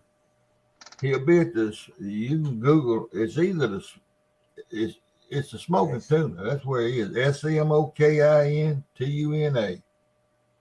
and he'll be there. They usually run 7-day gigs, and he'll be there tomorrow night from 8 o'clock Central to 1 o'clock Central. My time, whatever that is, your time. Yeah, I'm looking at the Smoking Tuna screen right now. You just Google Smoking Tuna. I think it's Smoking Tuna Saloon. SMOKIN TUNA. And him and his partner will be there tomorrow night. They've been there all week, and they usually run 7 days, But he's something to see. Thank you, Brad. I got him right. I do have him here on the Google. I checked him out. Oh, you see it? So I got him. I'm going to check him out after we're done the stream. Okay, I don't know the name of the group. Yeah, I can see him on Google right now. Yeah. Crazy thing that happened today in the stream is I was just doing sticker giveaways or the sticker reveals, putting them on my guitar, and there was a fella that came in. I guess is Steve talking? There's a fella that came in, and I guess he owned a club in UK, and I don't know how many people were in my stream at the time. I think it was very little, but still, the point was this guy ends up letting me know. He shows me a link and tells me, you're playing live in a club with 300 people right now. They're watching you. Yeah. I was like, wait a second. Hold on. This guy's joshing me. And sure enough, I look up on link and everything, and it's some club in the UK that's open, and I'm sitting here, playing on this Facebook at the same time. So I was like, oh my God. There you go. It was pretty crazy, man. I was like, oh, it put the pressure on me hard there. Now this Sunday you have a sick ass show coming up, don't you? Now they're actually Fishing musician Rich. You got a sick ass show coming up this Sunday, don't you? Like something with the Metallica guitarist or some shit. This Sunday, or am I wrong? The guitarist used to play for Ozzy. Yeah, Ozzy. That's what it was. You got a sick ass show coming up Sunday, don't you? He froze up. No, what it is? He's kind of freezing there. Is the guitar player have something? No, you were glitching. I'm kind of seeing you in and out. Can you hear me talking? I can hear you now. Oh, now he froze up again. Can't hear you. Here. Now he's bobbing his head. Just try to shout it out if you can. Do you have a sick ass show coming up this Sunday? Shake your head. Here you go. Yes, I have an amazing show. I have an amazing show planned for Sunday. The guitar player is the two guitar players. One of them is the lead singer for Jakey Lee, which is the guitar player for Ozzy Osbourne. Yeah, it's called Jakey Lee and the Red Dragon Cartel. But he was Darren was signed band, and which is big in Japan. If you look up Harem Scarum, you'll see they're still successful. But due to the vid, everything is kind of closed everything down. I fortunately have been kind of fathered by him. We've had a very close connection throughout his career, and so I'm kind of just trying to give him a jump start and let him know what the streaming community is like. He's very kind of shy about it, He likes the whole being in front of people, which I get.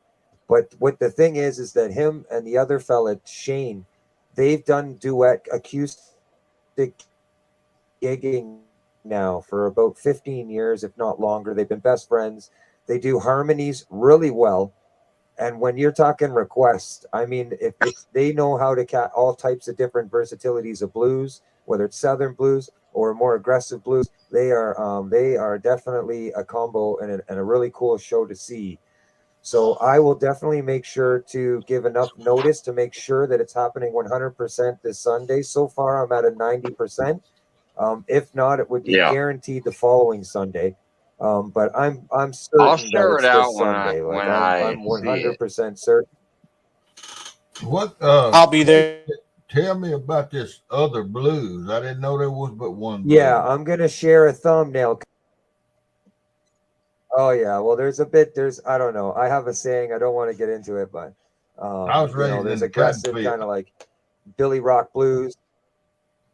Well, I was raised in the cotton fields in Mississippi, so I know what the blues are, and I don't know what this other stuff is, but it ain't the blues. That's real blues. The That's blues real is my blues. favorite. That's My right. favorite It of ain't the blues. all You're right. genres.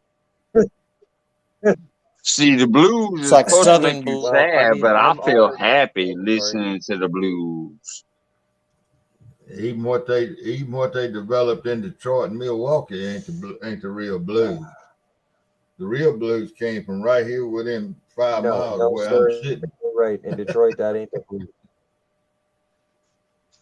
That's right. Even though Don these Johnson. boys- Mississippi. I live in the Mississippi Delta, not in Mississippi. I Oh, live in yeah, the yeah. Mississippi I mean, Delta where the blues originated. All the blues musicians that went to Detroit and Chicago, they all left from within 50 miles of where I'm sitting right now. All their homes that they lived in when they was on the I watched a plantation lot are of historical sites now.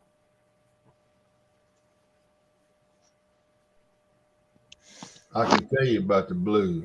Yeah, down at the crossroads. Robert Johnson. Yeah, down at the crossroads. That's all fictitious. Don't nobody. I don't know. Every little old town in the Delta. All I know is I think of people like Lightning Jack, Howlin' Wolf, and some others that just they sing to my heart, man. Howlin' Wolf, Lightning Jack, few other folks like that. Muddy Waters, yeah. Canadian.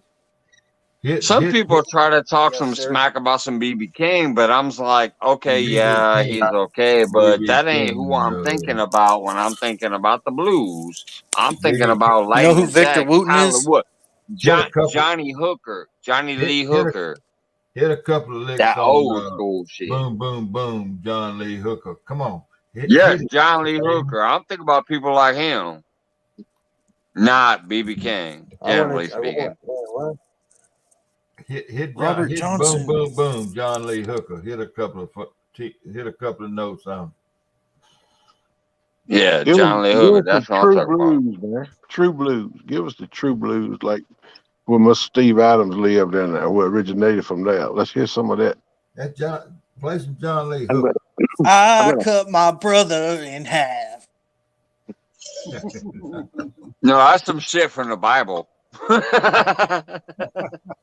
I'm gonna hop off That here, sounds guys. like a Bible story right All right, there. Brad, take it easy, buddy. I'm going to do the same here in just a minute.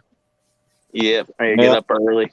Take it easy, Brad. Mike. Later. All right, Later, Brad. Canadian Thanks for Fisherman. popping up. Don, Lance. Have you heard? Have a good All right, night, Brad. Steve. Take care. Take Yeah. down. All right, buddy. You too. See you, Brad. Thank you, Brad, for popping up once again. Appreciate it. Yeah, I'm gonna drop out too, No Mike. problem. I gotta get up early. Later, Lance. Me too. I I'm gonna work check in 11 to tomorrow. 11 tomorrow. I gotta have some Well, biscuits 11 to and 10. gravy before I go fishing. See I'm y'all. gonna be watching. Yeah. Take care, Lance. All right. And I wanna just shout out everybody that's been up on panel so far. It's been a long, crazy night. It all the way back to the youngster that was up here, from Old Oak. It's been a good first Friday free night. Everybody He's in chat, just a moderators dropping links. baby. It's been a good night.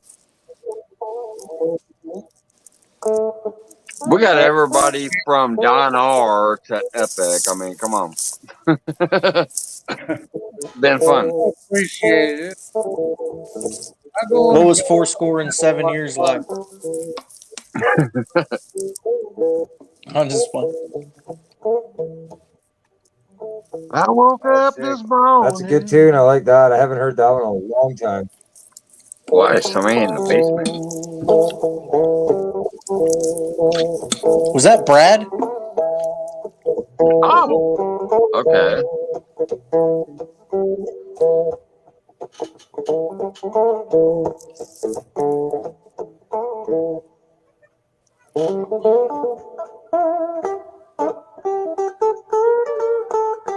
Only fell out. I saw the private comment. There he is. Whoops, my bad, buddy.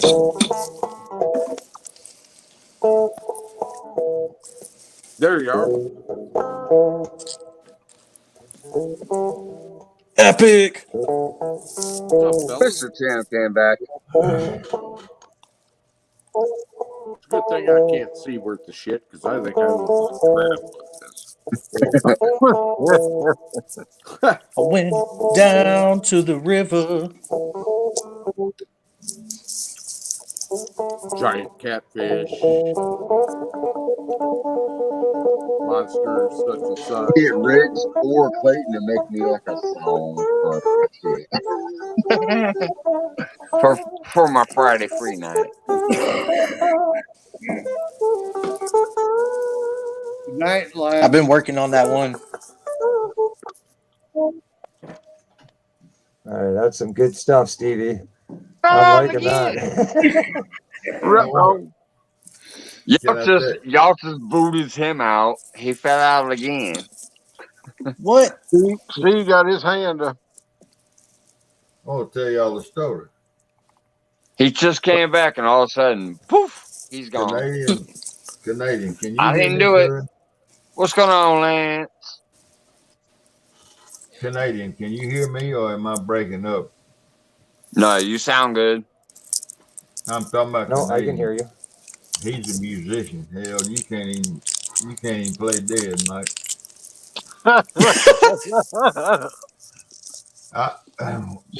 That was when up until I was about 30 years old, and that was in 67. No, 77. Excuse me. There was a place here in my hometown, about 2 miles from my hometown. The name of the little town of Winstonville, and a black guy named Hezekiah Patrick had a honky-tonk right on the 61 highway called the Harlem Inn. And back when I grew up, when there was something going on like a carnival or whatever, they put the cardboard signs up on the light poles all up and down the road. Can you hear me, Canadian? He can't hear me. Sir. He's shaking his head, yeah. He nodded his head. He said, yes, sir, I can hear you. The Harlem Inn had all the stars. They had them all. The first ones I remember watching was Little Milton. John Lee Hooker was there one time. I never did get to see him in person. B.B. King was there once or twice, but hell, he couldn't even draw a crowd. It's like Mike said. He played the blues, but it wasn't the kind of blues that people wanted to listen to. Bubba Blue Bland. You ever heard of Bubba Blue Bland? I have. Yeah, I do know Bubba. Yeah. He was, man. Can't say I've ever met him. But. Cotton Eye Joe. Well, I never met him, but I went to we'd go to it's funny how all that worked in the 60s and 70s. we could go we went to the Harlem Inn. We'd pay out and Hezekiah weeks and sit there and listen to the real blues players play the blues. But I want to say this. Nobody else in here is from where I'm from. For every blues singer that you know and you've heard of and cut a record or made a recording, there was 50, I'll say at least 50, just as good, that just sat on the front porch with an old guitar and strummed and sang the blues. Yeah. At least 50. I'm gonna say I would guess that there's That's probably way more than that. 10,000 blues players in the Mississippi Delta back in the day. That many. When I was a little bitty boy, 6, 7, 8 years old, my granddaddy managed a plantation. There was 21 families, 11 families that lived on that farm. And late in the afternoon, when the crop was laid by, 6 or 7 of them would gang up on the front porch of one of the houses. And they sit there and all of them would play the blues. They play and sing. And you could hear it. That was back we lived on gravel roads, and there wasn't no cars, there wasn't no trailer trucks, there wasn't nothing. It was complete silence at night. There wasn't no sirens, there wasn't nothing. And you could hear them playing, sitting down there on the front porch, playing. And I mean, I didn't appreciate it when I was that age, but the older I got and the blues has come to be what it Hey, is. Steve Adams acts like he's a 300-year-old vampire.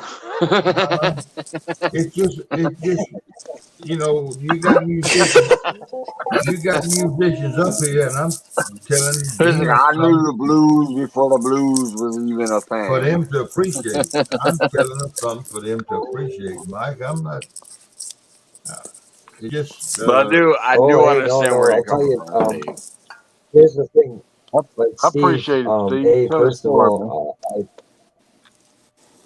I was born on. My dad was a professional musician. I didn't really get to know my father until I was probably about 11 or 12. He would go on and off the road. He'd go 3 weeks on the road, come home for a week. You know, come off the funny stuff, and then go back out on the road for another 3 weeks. Right. So it was a long time before I actually got my dad's career started slowing down as he got older. But a lot of his generated music was on blues, and so I was fortunate there. I did a lot of, but everything I learned was from hear and feel, just from hearing things. I never learned a note growing up. I had to feel it through pain. Everything, any music that I write or anything like that is based off an emotion. Like I don't just play to play. It's a therapeutic thing for me. It's been that way since 5 years old. So if there's anybody that appreciates somebody who has experienced something that close to when music was actually awesome, you know, when it was actually real and it wasn't saturated with this garbage, it's me. So I really do appreciate what you told me there, because you always locked right into it, buddy. I have my mic off. I was talking straight to you, Canadian, because you know, you ought to take a trip to the Delta. You know, you ought to come down here, and they still do it. They still play the blues. They play the old blues. You know, the blues ain't but about 3 notes, you know. Yeah. That's right. There's more to it than well, that. That's what I meant by, like, there's the blues and then there's the other blues, you know what I mean? Because people think that blues is fancy, or that there's a bunch of notes and rhythm and rudiments things. They think that this, you know, going. Epic must still be eating a sandwich. He's muted. You know? No, indeed. It's I would like to say the something only way real quick. that I like understand blues is All right. you know, it's not played right if it's not felt, and a lot of music this day is not played right because it's not felt. But definitely, I'm going to take a look at those links that you told me, and I'm going to do a little bit of work. I might be able to impress you on Sunday and do something.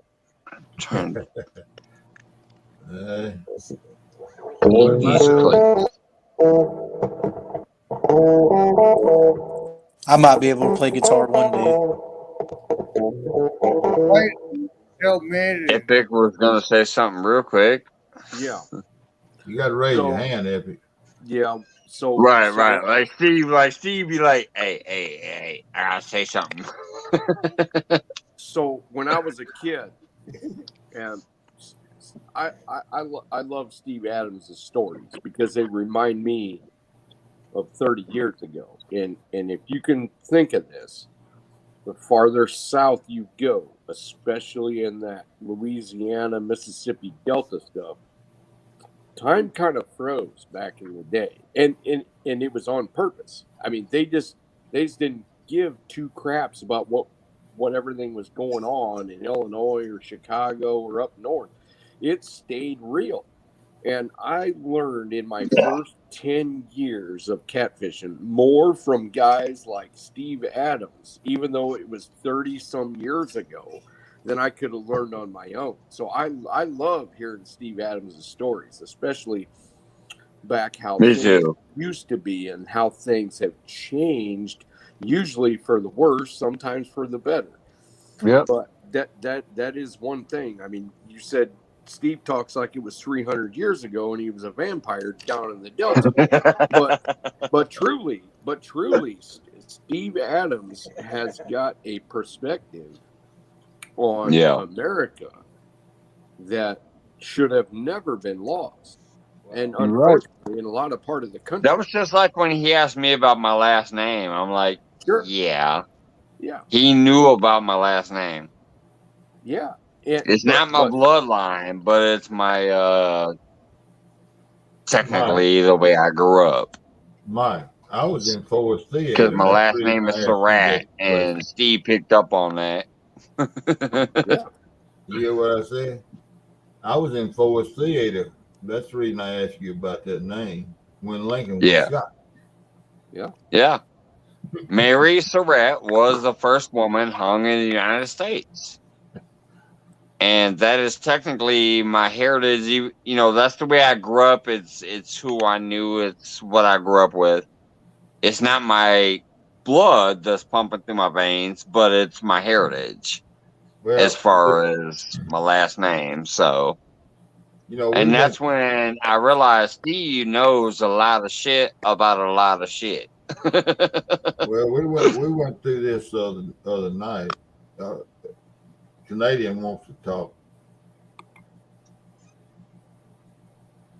I got to, I'm going to get off the stream here, buddy. Thank you so much for allowing me up here and talking with you. Stevie, thank you for putting me on a new artist. I'm going to go up and check that out. I always like checking out new fields. We'll go see and go do some homework with some Mississippi blues.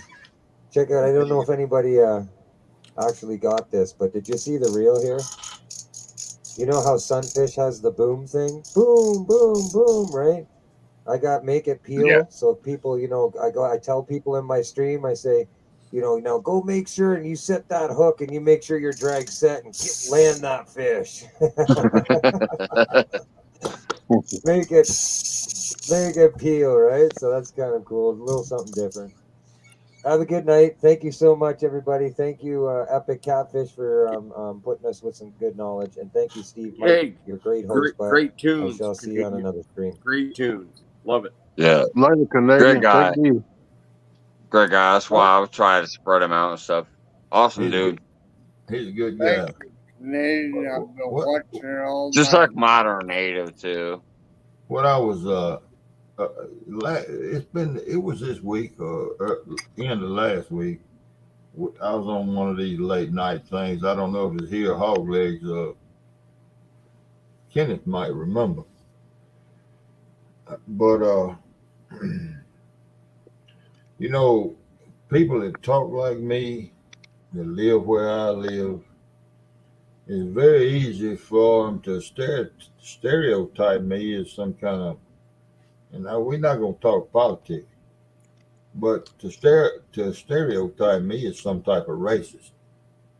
Because I'm from Mississippi, I'm from the Delta, I talk slow, and I got a slang, and so I'm supposed to be a racist.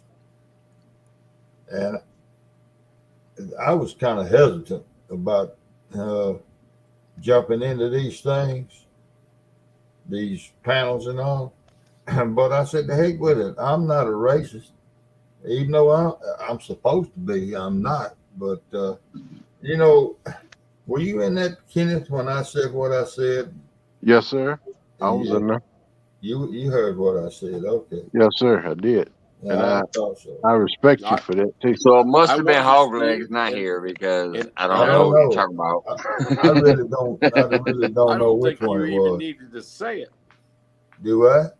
I said I wasn't in it, and I don't even think you needed to say it because Right. I'm about as far north as you get without pretty much being into Canada almost. It's only about 8 hours from me, and I never thought a thing about it. I don't think nobody feels that way about you, Steve. I To be don't No, honest. but see, Steve was saying I'm about as far as south as you could get. I don't remember how. And you it might got- think what I was should it? be a certain way, but I'm What was not. the conversation? And I don't even remember why I even felt the need to say what I said. I don't think nothing much was said. You were just, I don't know how you got it started. You the one I didn't started get it talking about started. it. I wouldn't have got it started. I wouldn't have started it. Well, I But mean, some- it's kind of like you did right there. You just started talking about it. So. Yeah, but Yo, you know, times when I was growing up, like I said, we went to the Hall of Men. I went to all the honky tonks and listened to the blues, the guys that were playing the song, and nothing was thought about it because everybody knew everybody, and we all, we drove tractors together and all of that, and how it got the way it is now, I ain't never been able to figure it out. Steve, it's only that way in the news. Huh? It's only that way in the news. The It's half the Democrats news have ain't decided even to keep true. That was the stuff point. going. That was the point. Kent, you remember? Talking about the news. That was the point. Yeah. That's why I got off on what I got off on. Yeah, half the news is fake though. It ain't true. Something was said, and I'm straight up enough. I'm gonna state Well, we all know who watches CNN. It's the people wearing masks driving by themselves in their own car. Yep. I remember Brian B was in that conversation that night. Yeah. Yeah, I think he's up on panel. I gotta tell you one thing though. That's what I love about this fishing community is I put all fucking politics aside. I don't give a shit what you believe in outside of let's have fun and let's learn about fishing. You know why, Mike? Yep. Mike, because I've never met a catfisherman I didn't like. Right, like I don't have. care what you believe in. I don't care what your politics are. I don't care what your religion is. I don't care about shit except for some fishing. Yeah, That's my philosophy. As far as my channel goes, that's my philosophy. Deadpool, I never heard of it. Fishing. I have no idea. Don't come to Texas, Epic. That's a good one, Mike. That's a good way to be, bro. And honestly, Mike, I'm I not don't really kidding. either. Like, trust I me, don't care. like, I know you serious. I know you serious. I believe you too. my outside shit, other people would probably not even like me, and I might not even know or like them. But when it comes to fishing, I'm like, let's talk fishing. Let's get into it. Let's have fun. Let's love each other. Let's share each other out. Let's have fun. Let's try to help each other grow, and let's be about the fishing. That's The my world, channel. the world needs more of that anyway. The world needs more love, man. Everybody need to get along more. I don't know Deadpool. That's Biloxi's a different world. I'd just soon be a damn Yankees beating Biloxi. I feel like the only fishermen I don't like are the ones that leave trash everywhere and kill every big fish they catch. Yep. Hey, I would agree. But remember one thing: we're all people first. But then Kelly again, Bear says, I don't have Facebook because of that fact, Mike. Hey, Mike, Epic, both of y'all Yankees. Yankees like hemorrhoids. God. Yeah, you know what, though? You still love us, and we still love you. No, Steve, I was absolved by the South Long as Carolina. As long as y'all come down and stay a while and go back, you all right. You come down and stay, you're a pain in the ass. But see, that proves my point. It's all about fishing. We can come down there and fish with you, or you can come up here and fish with us, or whatever. But everything else, yeah, you gotta go let back. it roll. You gotta go back. Let it roll. Right, we gotta go back. But you know what? You gotta go back. I was knighted by the Southerners in 2001. Actually, it was 2000. When I went down to Santee Cooper, I was voted in as a northern hillbilly redneck. The yeah. The South starts about 10 miles And that was from the south. people across South Carolina. Because they started calling me a Yankee at first until they got to know me. And then pretty soon I was a modified redneck. And then I was a northern hillbilly redneck. A modified redneck. There's not but 3 southern states. The rest of them, even Takedown, even Kenneth is about 3/4 Yankee. No, Yankee. Yeah, I don't know. His accent everybody got their says opinion. otherwise. Mississippi, Alabama, Louisiana, that's the South. The rest of y'all just, y'all on the outskirts. You know what they say about opinions? They're like buttholes. Everybody's got one. And we can all agree to disagree. Some people have two. But we can all agree that fishing is the shit.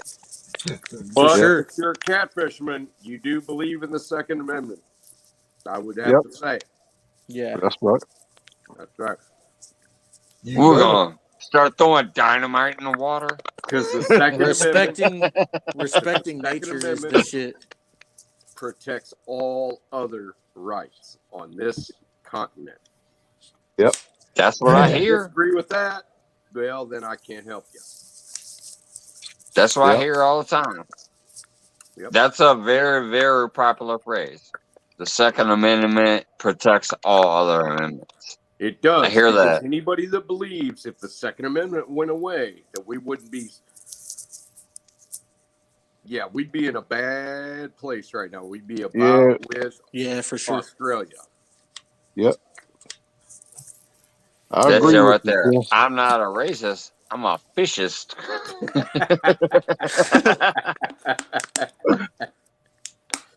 That's the way I am, man. I was taught by my grandma and my mama to love everybody. Yep. And treat everybody with respect. That is. And always, my grandma always told me, she said, sugar is faith, hope, and love.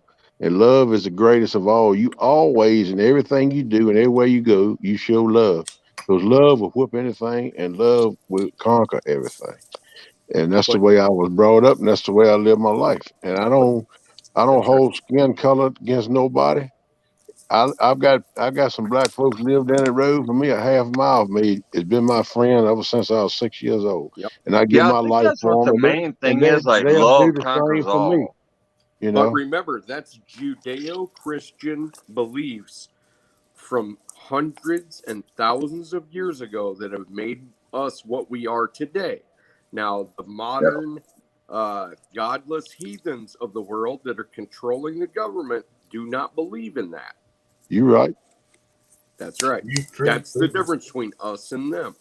You treat people the way they treat you. You be on the top side to start with, and if you're not treated right, then you discard those people. I walk away. I think that's why I love all people around the world, no matter what, except for persons. See, I love people as a whole around the world, but I don't. There's persons that I don't agree with or don't like or whatever. But that's because it's because me and them don't get along. People in general, I can deal with. Persons, I have an issue with. Brian B. Depends on how much I've been drinking. Brian B, what up, dog? We got Brian B, the champ, coming in. Brian B setting somewhere catching the rest. He's throwing that He said, salt. what else is coming into? I need to Anyways, talk what to I'm you, saying is Brownie. like I love people as far as around the world, all the different personalities, whatever. I can get down with that. But when you as a person proves yourself unworthy of That's me right. and dealing with you, That's that's when right. I dish you or dog you or whatever as a person. I just walk away from them. I don't I have deal no with them. problems with a people, Just cut them out. only a Yep. person. But I love everybody. I don't care who they are. I don't care Yeah. where they come from or nothing else. If I can't understand them, I still try to communicate with them. I smile to them. I try to wave at them, shake hands, let them know that I'm trying to be friendly, even if I can't Mike's understand what going for they're it, saying. loco. There you Body go, language. Valerie. You're exactly right, Valerie. That's the way I was raised. And that's the way I was raised. Look And here. People are I want to inherently change the good. subject. I Their want to change the subject. ideologies are I want not. to change the subject. all right. Our leader, our world-renowned YouTube leader, found a boat today, Chunky. and he put it all over the internet, all on YouTube, and he made a video of it going into the West Marine, which he still ain't pronounced right. He calls it West Marina. And he had, he has no chance of keeping that boat. Not now. When he saw that boat, when he walked around that corner and saw that boat, ooh, I found a boat. And he put that picture on it. Well, if I wanted that boat, I could claim that boat. If What Kenneth is he Walker, about? Talking about some international waters over here. What is it? Wait, what? he found it. He found a boat with no registration on it, but he Right. broadcast it all over the country. And he can't claim that boat. All over the world. He can't claim that boat. I found 3 boats. And to claim the boat, which I never tried to claim them, you put an ad in the newspaper. And if nobody claims it, then it's yours. Right. And But that almost sounds like some international water shit right it's there. maritime. It's maritime. Right, the maritime law. Yeah, that's what I'm talking about. The international maritime law. But if somebody's gonna get that boat from him, Mike, it's even legal on the Mackinac. huh? It's even legal on the Mackinac. On the Mackinac? Yep. You talking about the Mackinac River? Yes, sir. Ha! Dang. Maritime law. When you lose track of a boat for more than 3 days, Get up, Yeah. loud. it is susceptible to the currents of the river or a lake. Is claimable by any human that finds it. But there's certain steps you have to go through. That's right. Right. You got to advertise it in the paper for 2 weeks. Now the way it works, Tim, is if I find a boat on the Mississippi River, that's maritime law. I find a boat abandoned, nobody's there. I can advertise in a paper in Los Angeles. See what Brian said? No,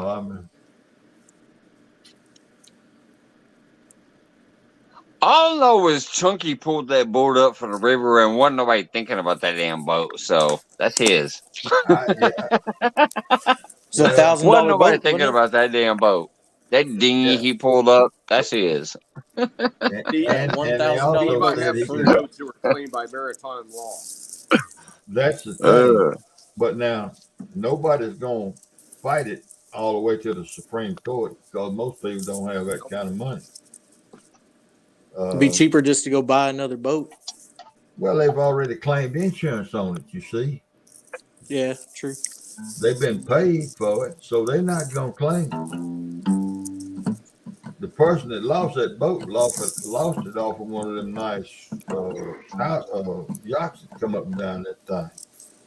And they've already got the insurance money, so they're not going to claim it. If they do, they got to get the insurance money back. Right. But these boats you find out here on the Mississippi, I know the law. Hell, but they all had numbers on them, and I was able to turn the numbers over to the one was Tennessee, one was Arkansas, and one was Mississippi.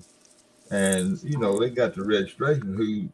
They know who owned the boat, and they got in contact with the owners. I didn't get in contact with the owners. The state got in contact with the owners, and they came and got the boat. And all I did was tell them where it's tied up. I didn't bring the boats home. But I want to go fishing. One of those boats was one of them had a 4 horsepower, some kind of little engine on it. It was sunk, and it had at least 200 foot of rope that big around on the front of it. I don't know where they had it tied, but it got loose and floated down the river. But I used to find them all, several of them. I found some that was sunk and had mud in them that I couldn't even get, that the Coast Guard came and wrote letters and stuff on them. Believe it or not. All right, fellas, I got to go to work in the morning, so I will be signing out.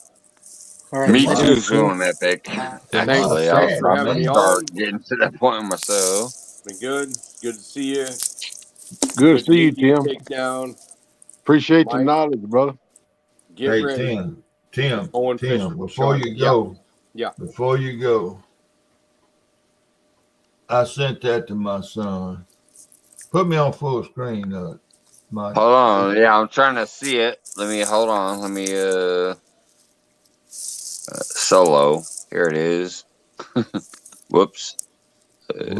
Solo. Why is it not clicking? Solo. There it is. There it is, Steve. There you go. Mississippi River around St. Louis. He wants to talk to you. That'd be awesome.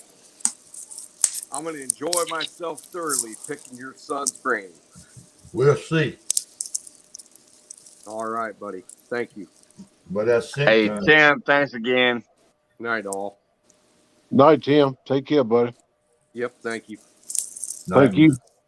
Speaking of which, just to give a heads up, I got about 6 more minutes here, maybe. It says 2:09. I'm going to hop out of here at 2:15 because I actually have to wake up at 8 in the morning. So 6 hours from now, I have to wake up just to start getting ready for work tomorrow. Well, I got Saturday and Sunday. Saturdays and Sundays, I work 12 hours, but I do want to do this Friday night free-for-all as my weekly show. It's been a great first show. I'm surprised. I see you waving. I'm gonna give you the chat in a second, but I just want to say, holy shit! As my first Friday free for all, we have everybody from Donar and Kenneth and the fishing musician and Steve, all the way up to like Epic. Brad Carter. This has been crazy. Yeah, it's been awesome, man. Clayton. Yeah. I got a question for you. Shoot. Get it up on. I need to see your face, man. I can't talk to nobody that got on the wall. Shit. Hold on, I got a. You got a what? I got it on my charging station. Can I ask you a question? What's up, man? I'm listening. Do you know how it feels when you got to pee real bad? Yeah. Feel me and see if I need to pee. What did you say? What? He said, "Do you feel what?" Steve. He said, "Feel him and see if he needs to pee." You said you know. I know what it feels like when I need to pee. What about a kid? What? I'm out of here. Bye. Hey, Steve. Later, Steve. Let's see you All later, right, have a buddy. good one, I Steve. think, What did he say before?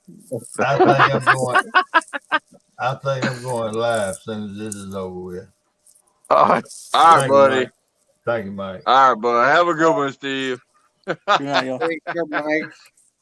He said, I think I'm going live after this. Clayton Steve's a Fishing trip, is man. a spinning bullet, so let me remove that. I don't know what Am I that's really? about, but he's just spinning bullets, so. I can see him. Really? All I'm Yeah. seeing is a spinning bullet. Now he's Can going you back hear to me? the icon. All right, let Can you me hear me, Mike? leave and come back real quick and see if I can see him. I just turned it off because I thought maybe that's what did it. No, you're doing good. I can see you put your icon back up. Now you're back with your face. I can see you and hear you fine. I Okay. think it's on him. I got my phone on a There charging he is. Now I plate see or his whatever. face. I got Donar Takedown Kennepal and Clayton the Fishing Net.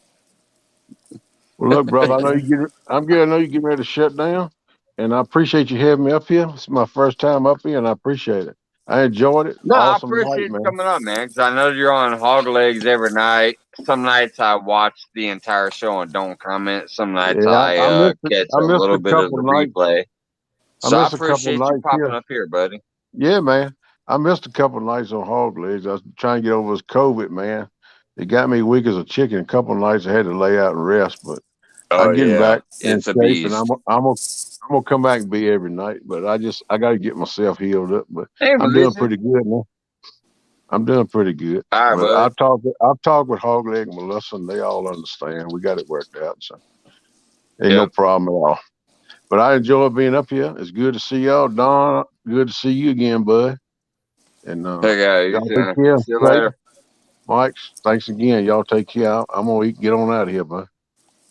All right, man. Thank you, Take. Melissa, what's going on? Hog Leg, my boy in the house. What's up? What up? I thought about going over to Steve Adams live, but I think he wanted me to touch his pee-pee. That's what He it just sounded said like. he's gonna go live in a minute. He was like, "Can you feel if I need to pee?" Like, no. I just know I'm getting out of here in a little bit. I do gotta admit, thank you everybody in chat. It's been between 25 and 45 all night long. So appreciate the chat. Appreciate the panelists. Donar, is he still alive or is he froze? He's moving. He's still there.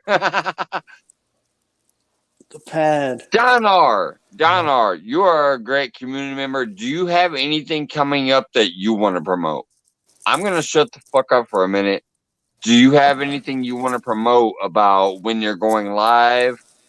Some kind of fishing you got going on or anything?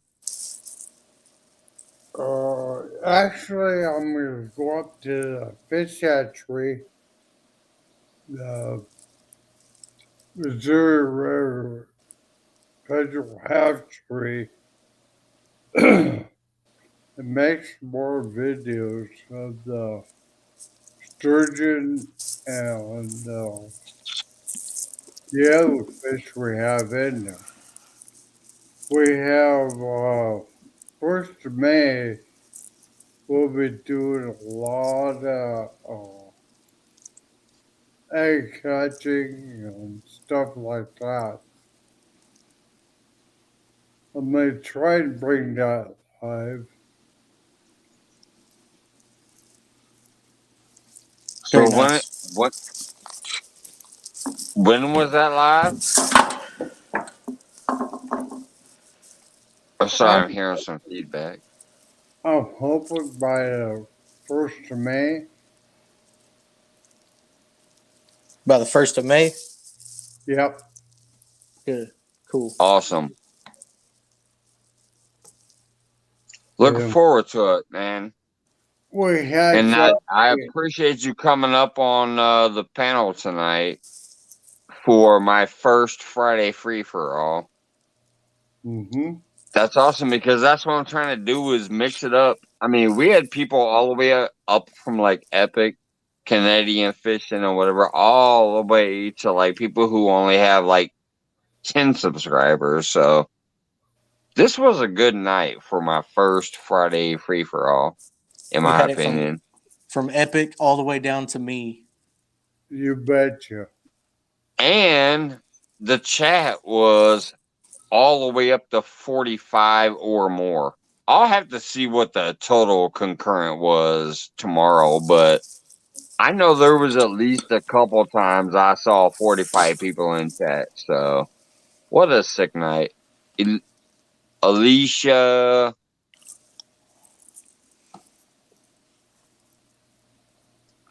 Which means Dan was probably in here too. I know I recently saw Melissa and Hogleg. I'm just saying. Then we had Steve Adams up on panel. We had Epic up on panel. We had Canadian Fishing up on panel. We had Clayton up on panel. This was like a sick first Friday free for all. A great free for all. I think so. And I'm hoping that it continues. Like, I want people to get comfortable to where if they've never, ever done the panel before, they decide to click that link and pop up. Don R., I know I see you all over the community, and this is your second or third time up here. But I'm hoping to get some more of those, like, first-timers who have never done it. I remember the first time Hogleg came up on my panel. Nobody has seen it before. He hadn't done it before, and he came up here, and now he's got his own show over there at the Boar's Nest, and he is beautiful with his show over there. It's a fun show. Yeah. So I'm hoping to get a few new people up that have never been up either. Next Friday, I can get my buddy to come up. Bending tips, catfishing. Hell yeah, that'd be cool. Cause yeah, I don't know that name right offhand. So Bending he just Tips. made a channel like a month ago. I shared him on Facebook. Heck yeah, if he just started, that's the perfect thing I'm talking about. Like, I want brand new people who are literally like just getting into the game, and then some old school folks. I mean, my goodness, once again, we had Epic up here. So, like, them old school people. We had Brian B pop into the chat for a minute. So, people like that, the old school people, you know, sometimes we get Has and Two Sands. I mean, there's even been Mark and Lyle up here before. So, yeah, if we can mix the people who don't know hardly jack about this and are just starting out and compile that with like some older, you know, people who've been around for a minute, man, that's what I'm hoping this can become. Friday, yeah, Green Machine. Yeah, Green Machine. That dude catches Dan's awesome. goobers. I love Dan. He's awesome. Also, Jiggle with Jake is another guy that's popped in here occasionally and said, hey. Heck yeah. So, yeah, if I can bring some of the, like, people that know the game with some people who have never shown their face, but yet they do in here, that's the shit. That's what I'm trying to put together for this free-for-all crap. So, anyways, love you guys. Everybody's been up here tonight on panel. It's been a wonderful evening. Everybody's been in chat. It's been a sick evening. It's ranged up to almost 50 people. So I got Clayton with a hat and some fingers. That's what I see. I see a hat and fingers. There we go. There's the beard. There's the beard. My phone is on 6%. Don R. See a buddy. Deadpool, Later, Melissa, Hogleg, Alicia, Alicia. Everybody has been in chat. I will go ahead and cut it. it's 2:20. I work at 10. I gotta leave at 10 in the morning at work. So awesome, guys. I appreciate this evening. You have and the moderators. You guys were dropping them links and doing some good work over there. So I thank you for doing it. Mike's Fishing Home signing out.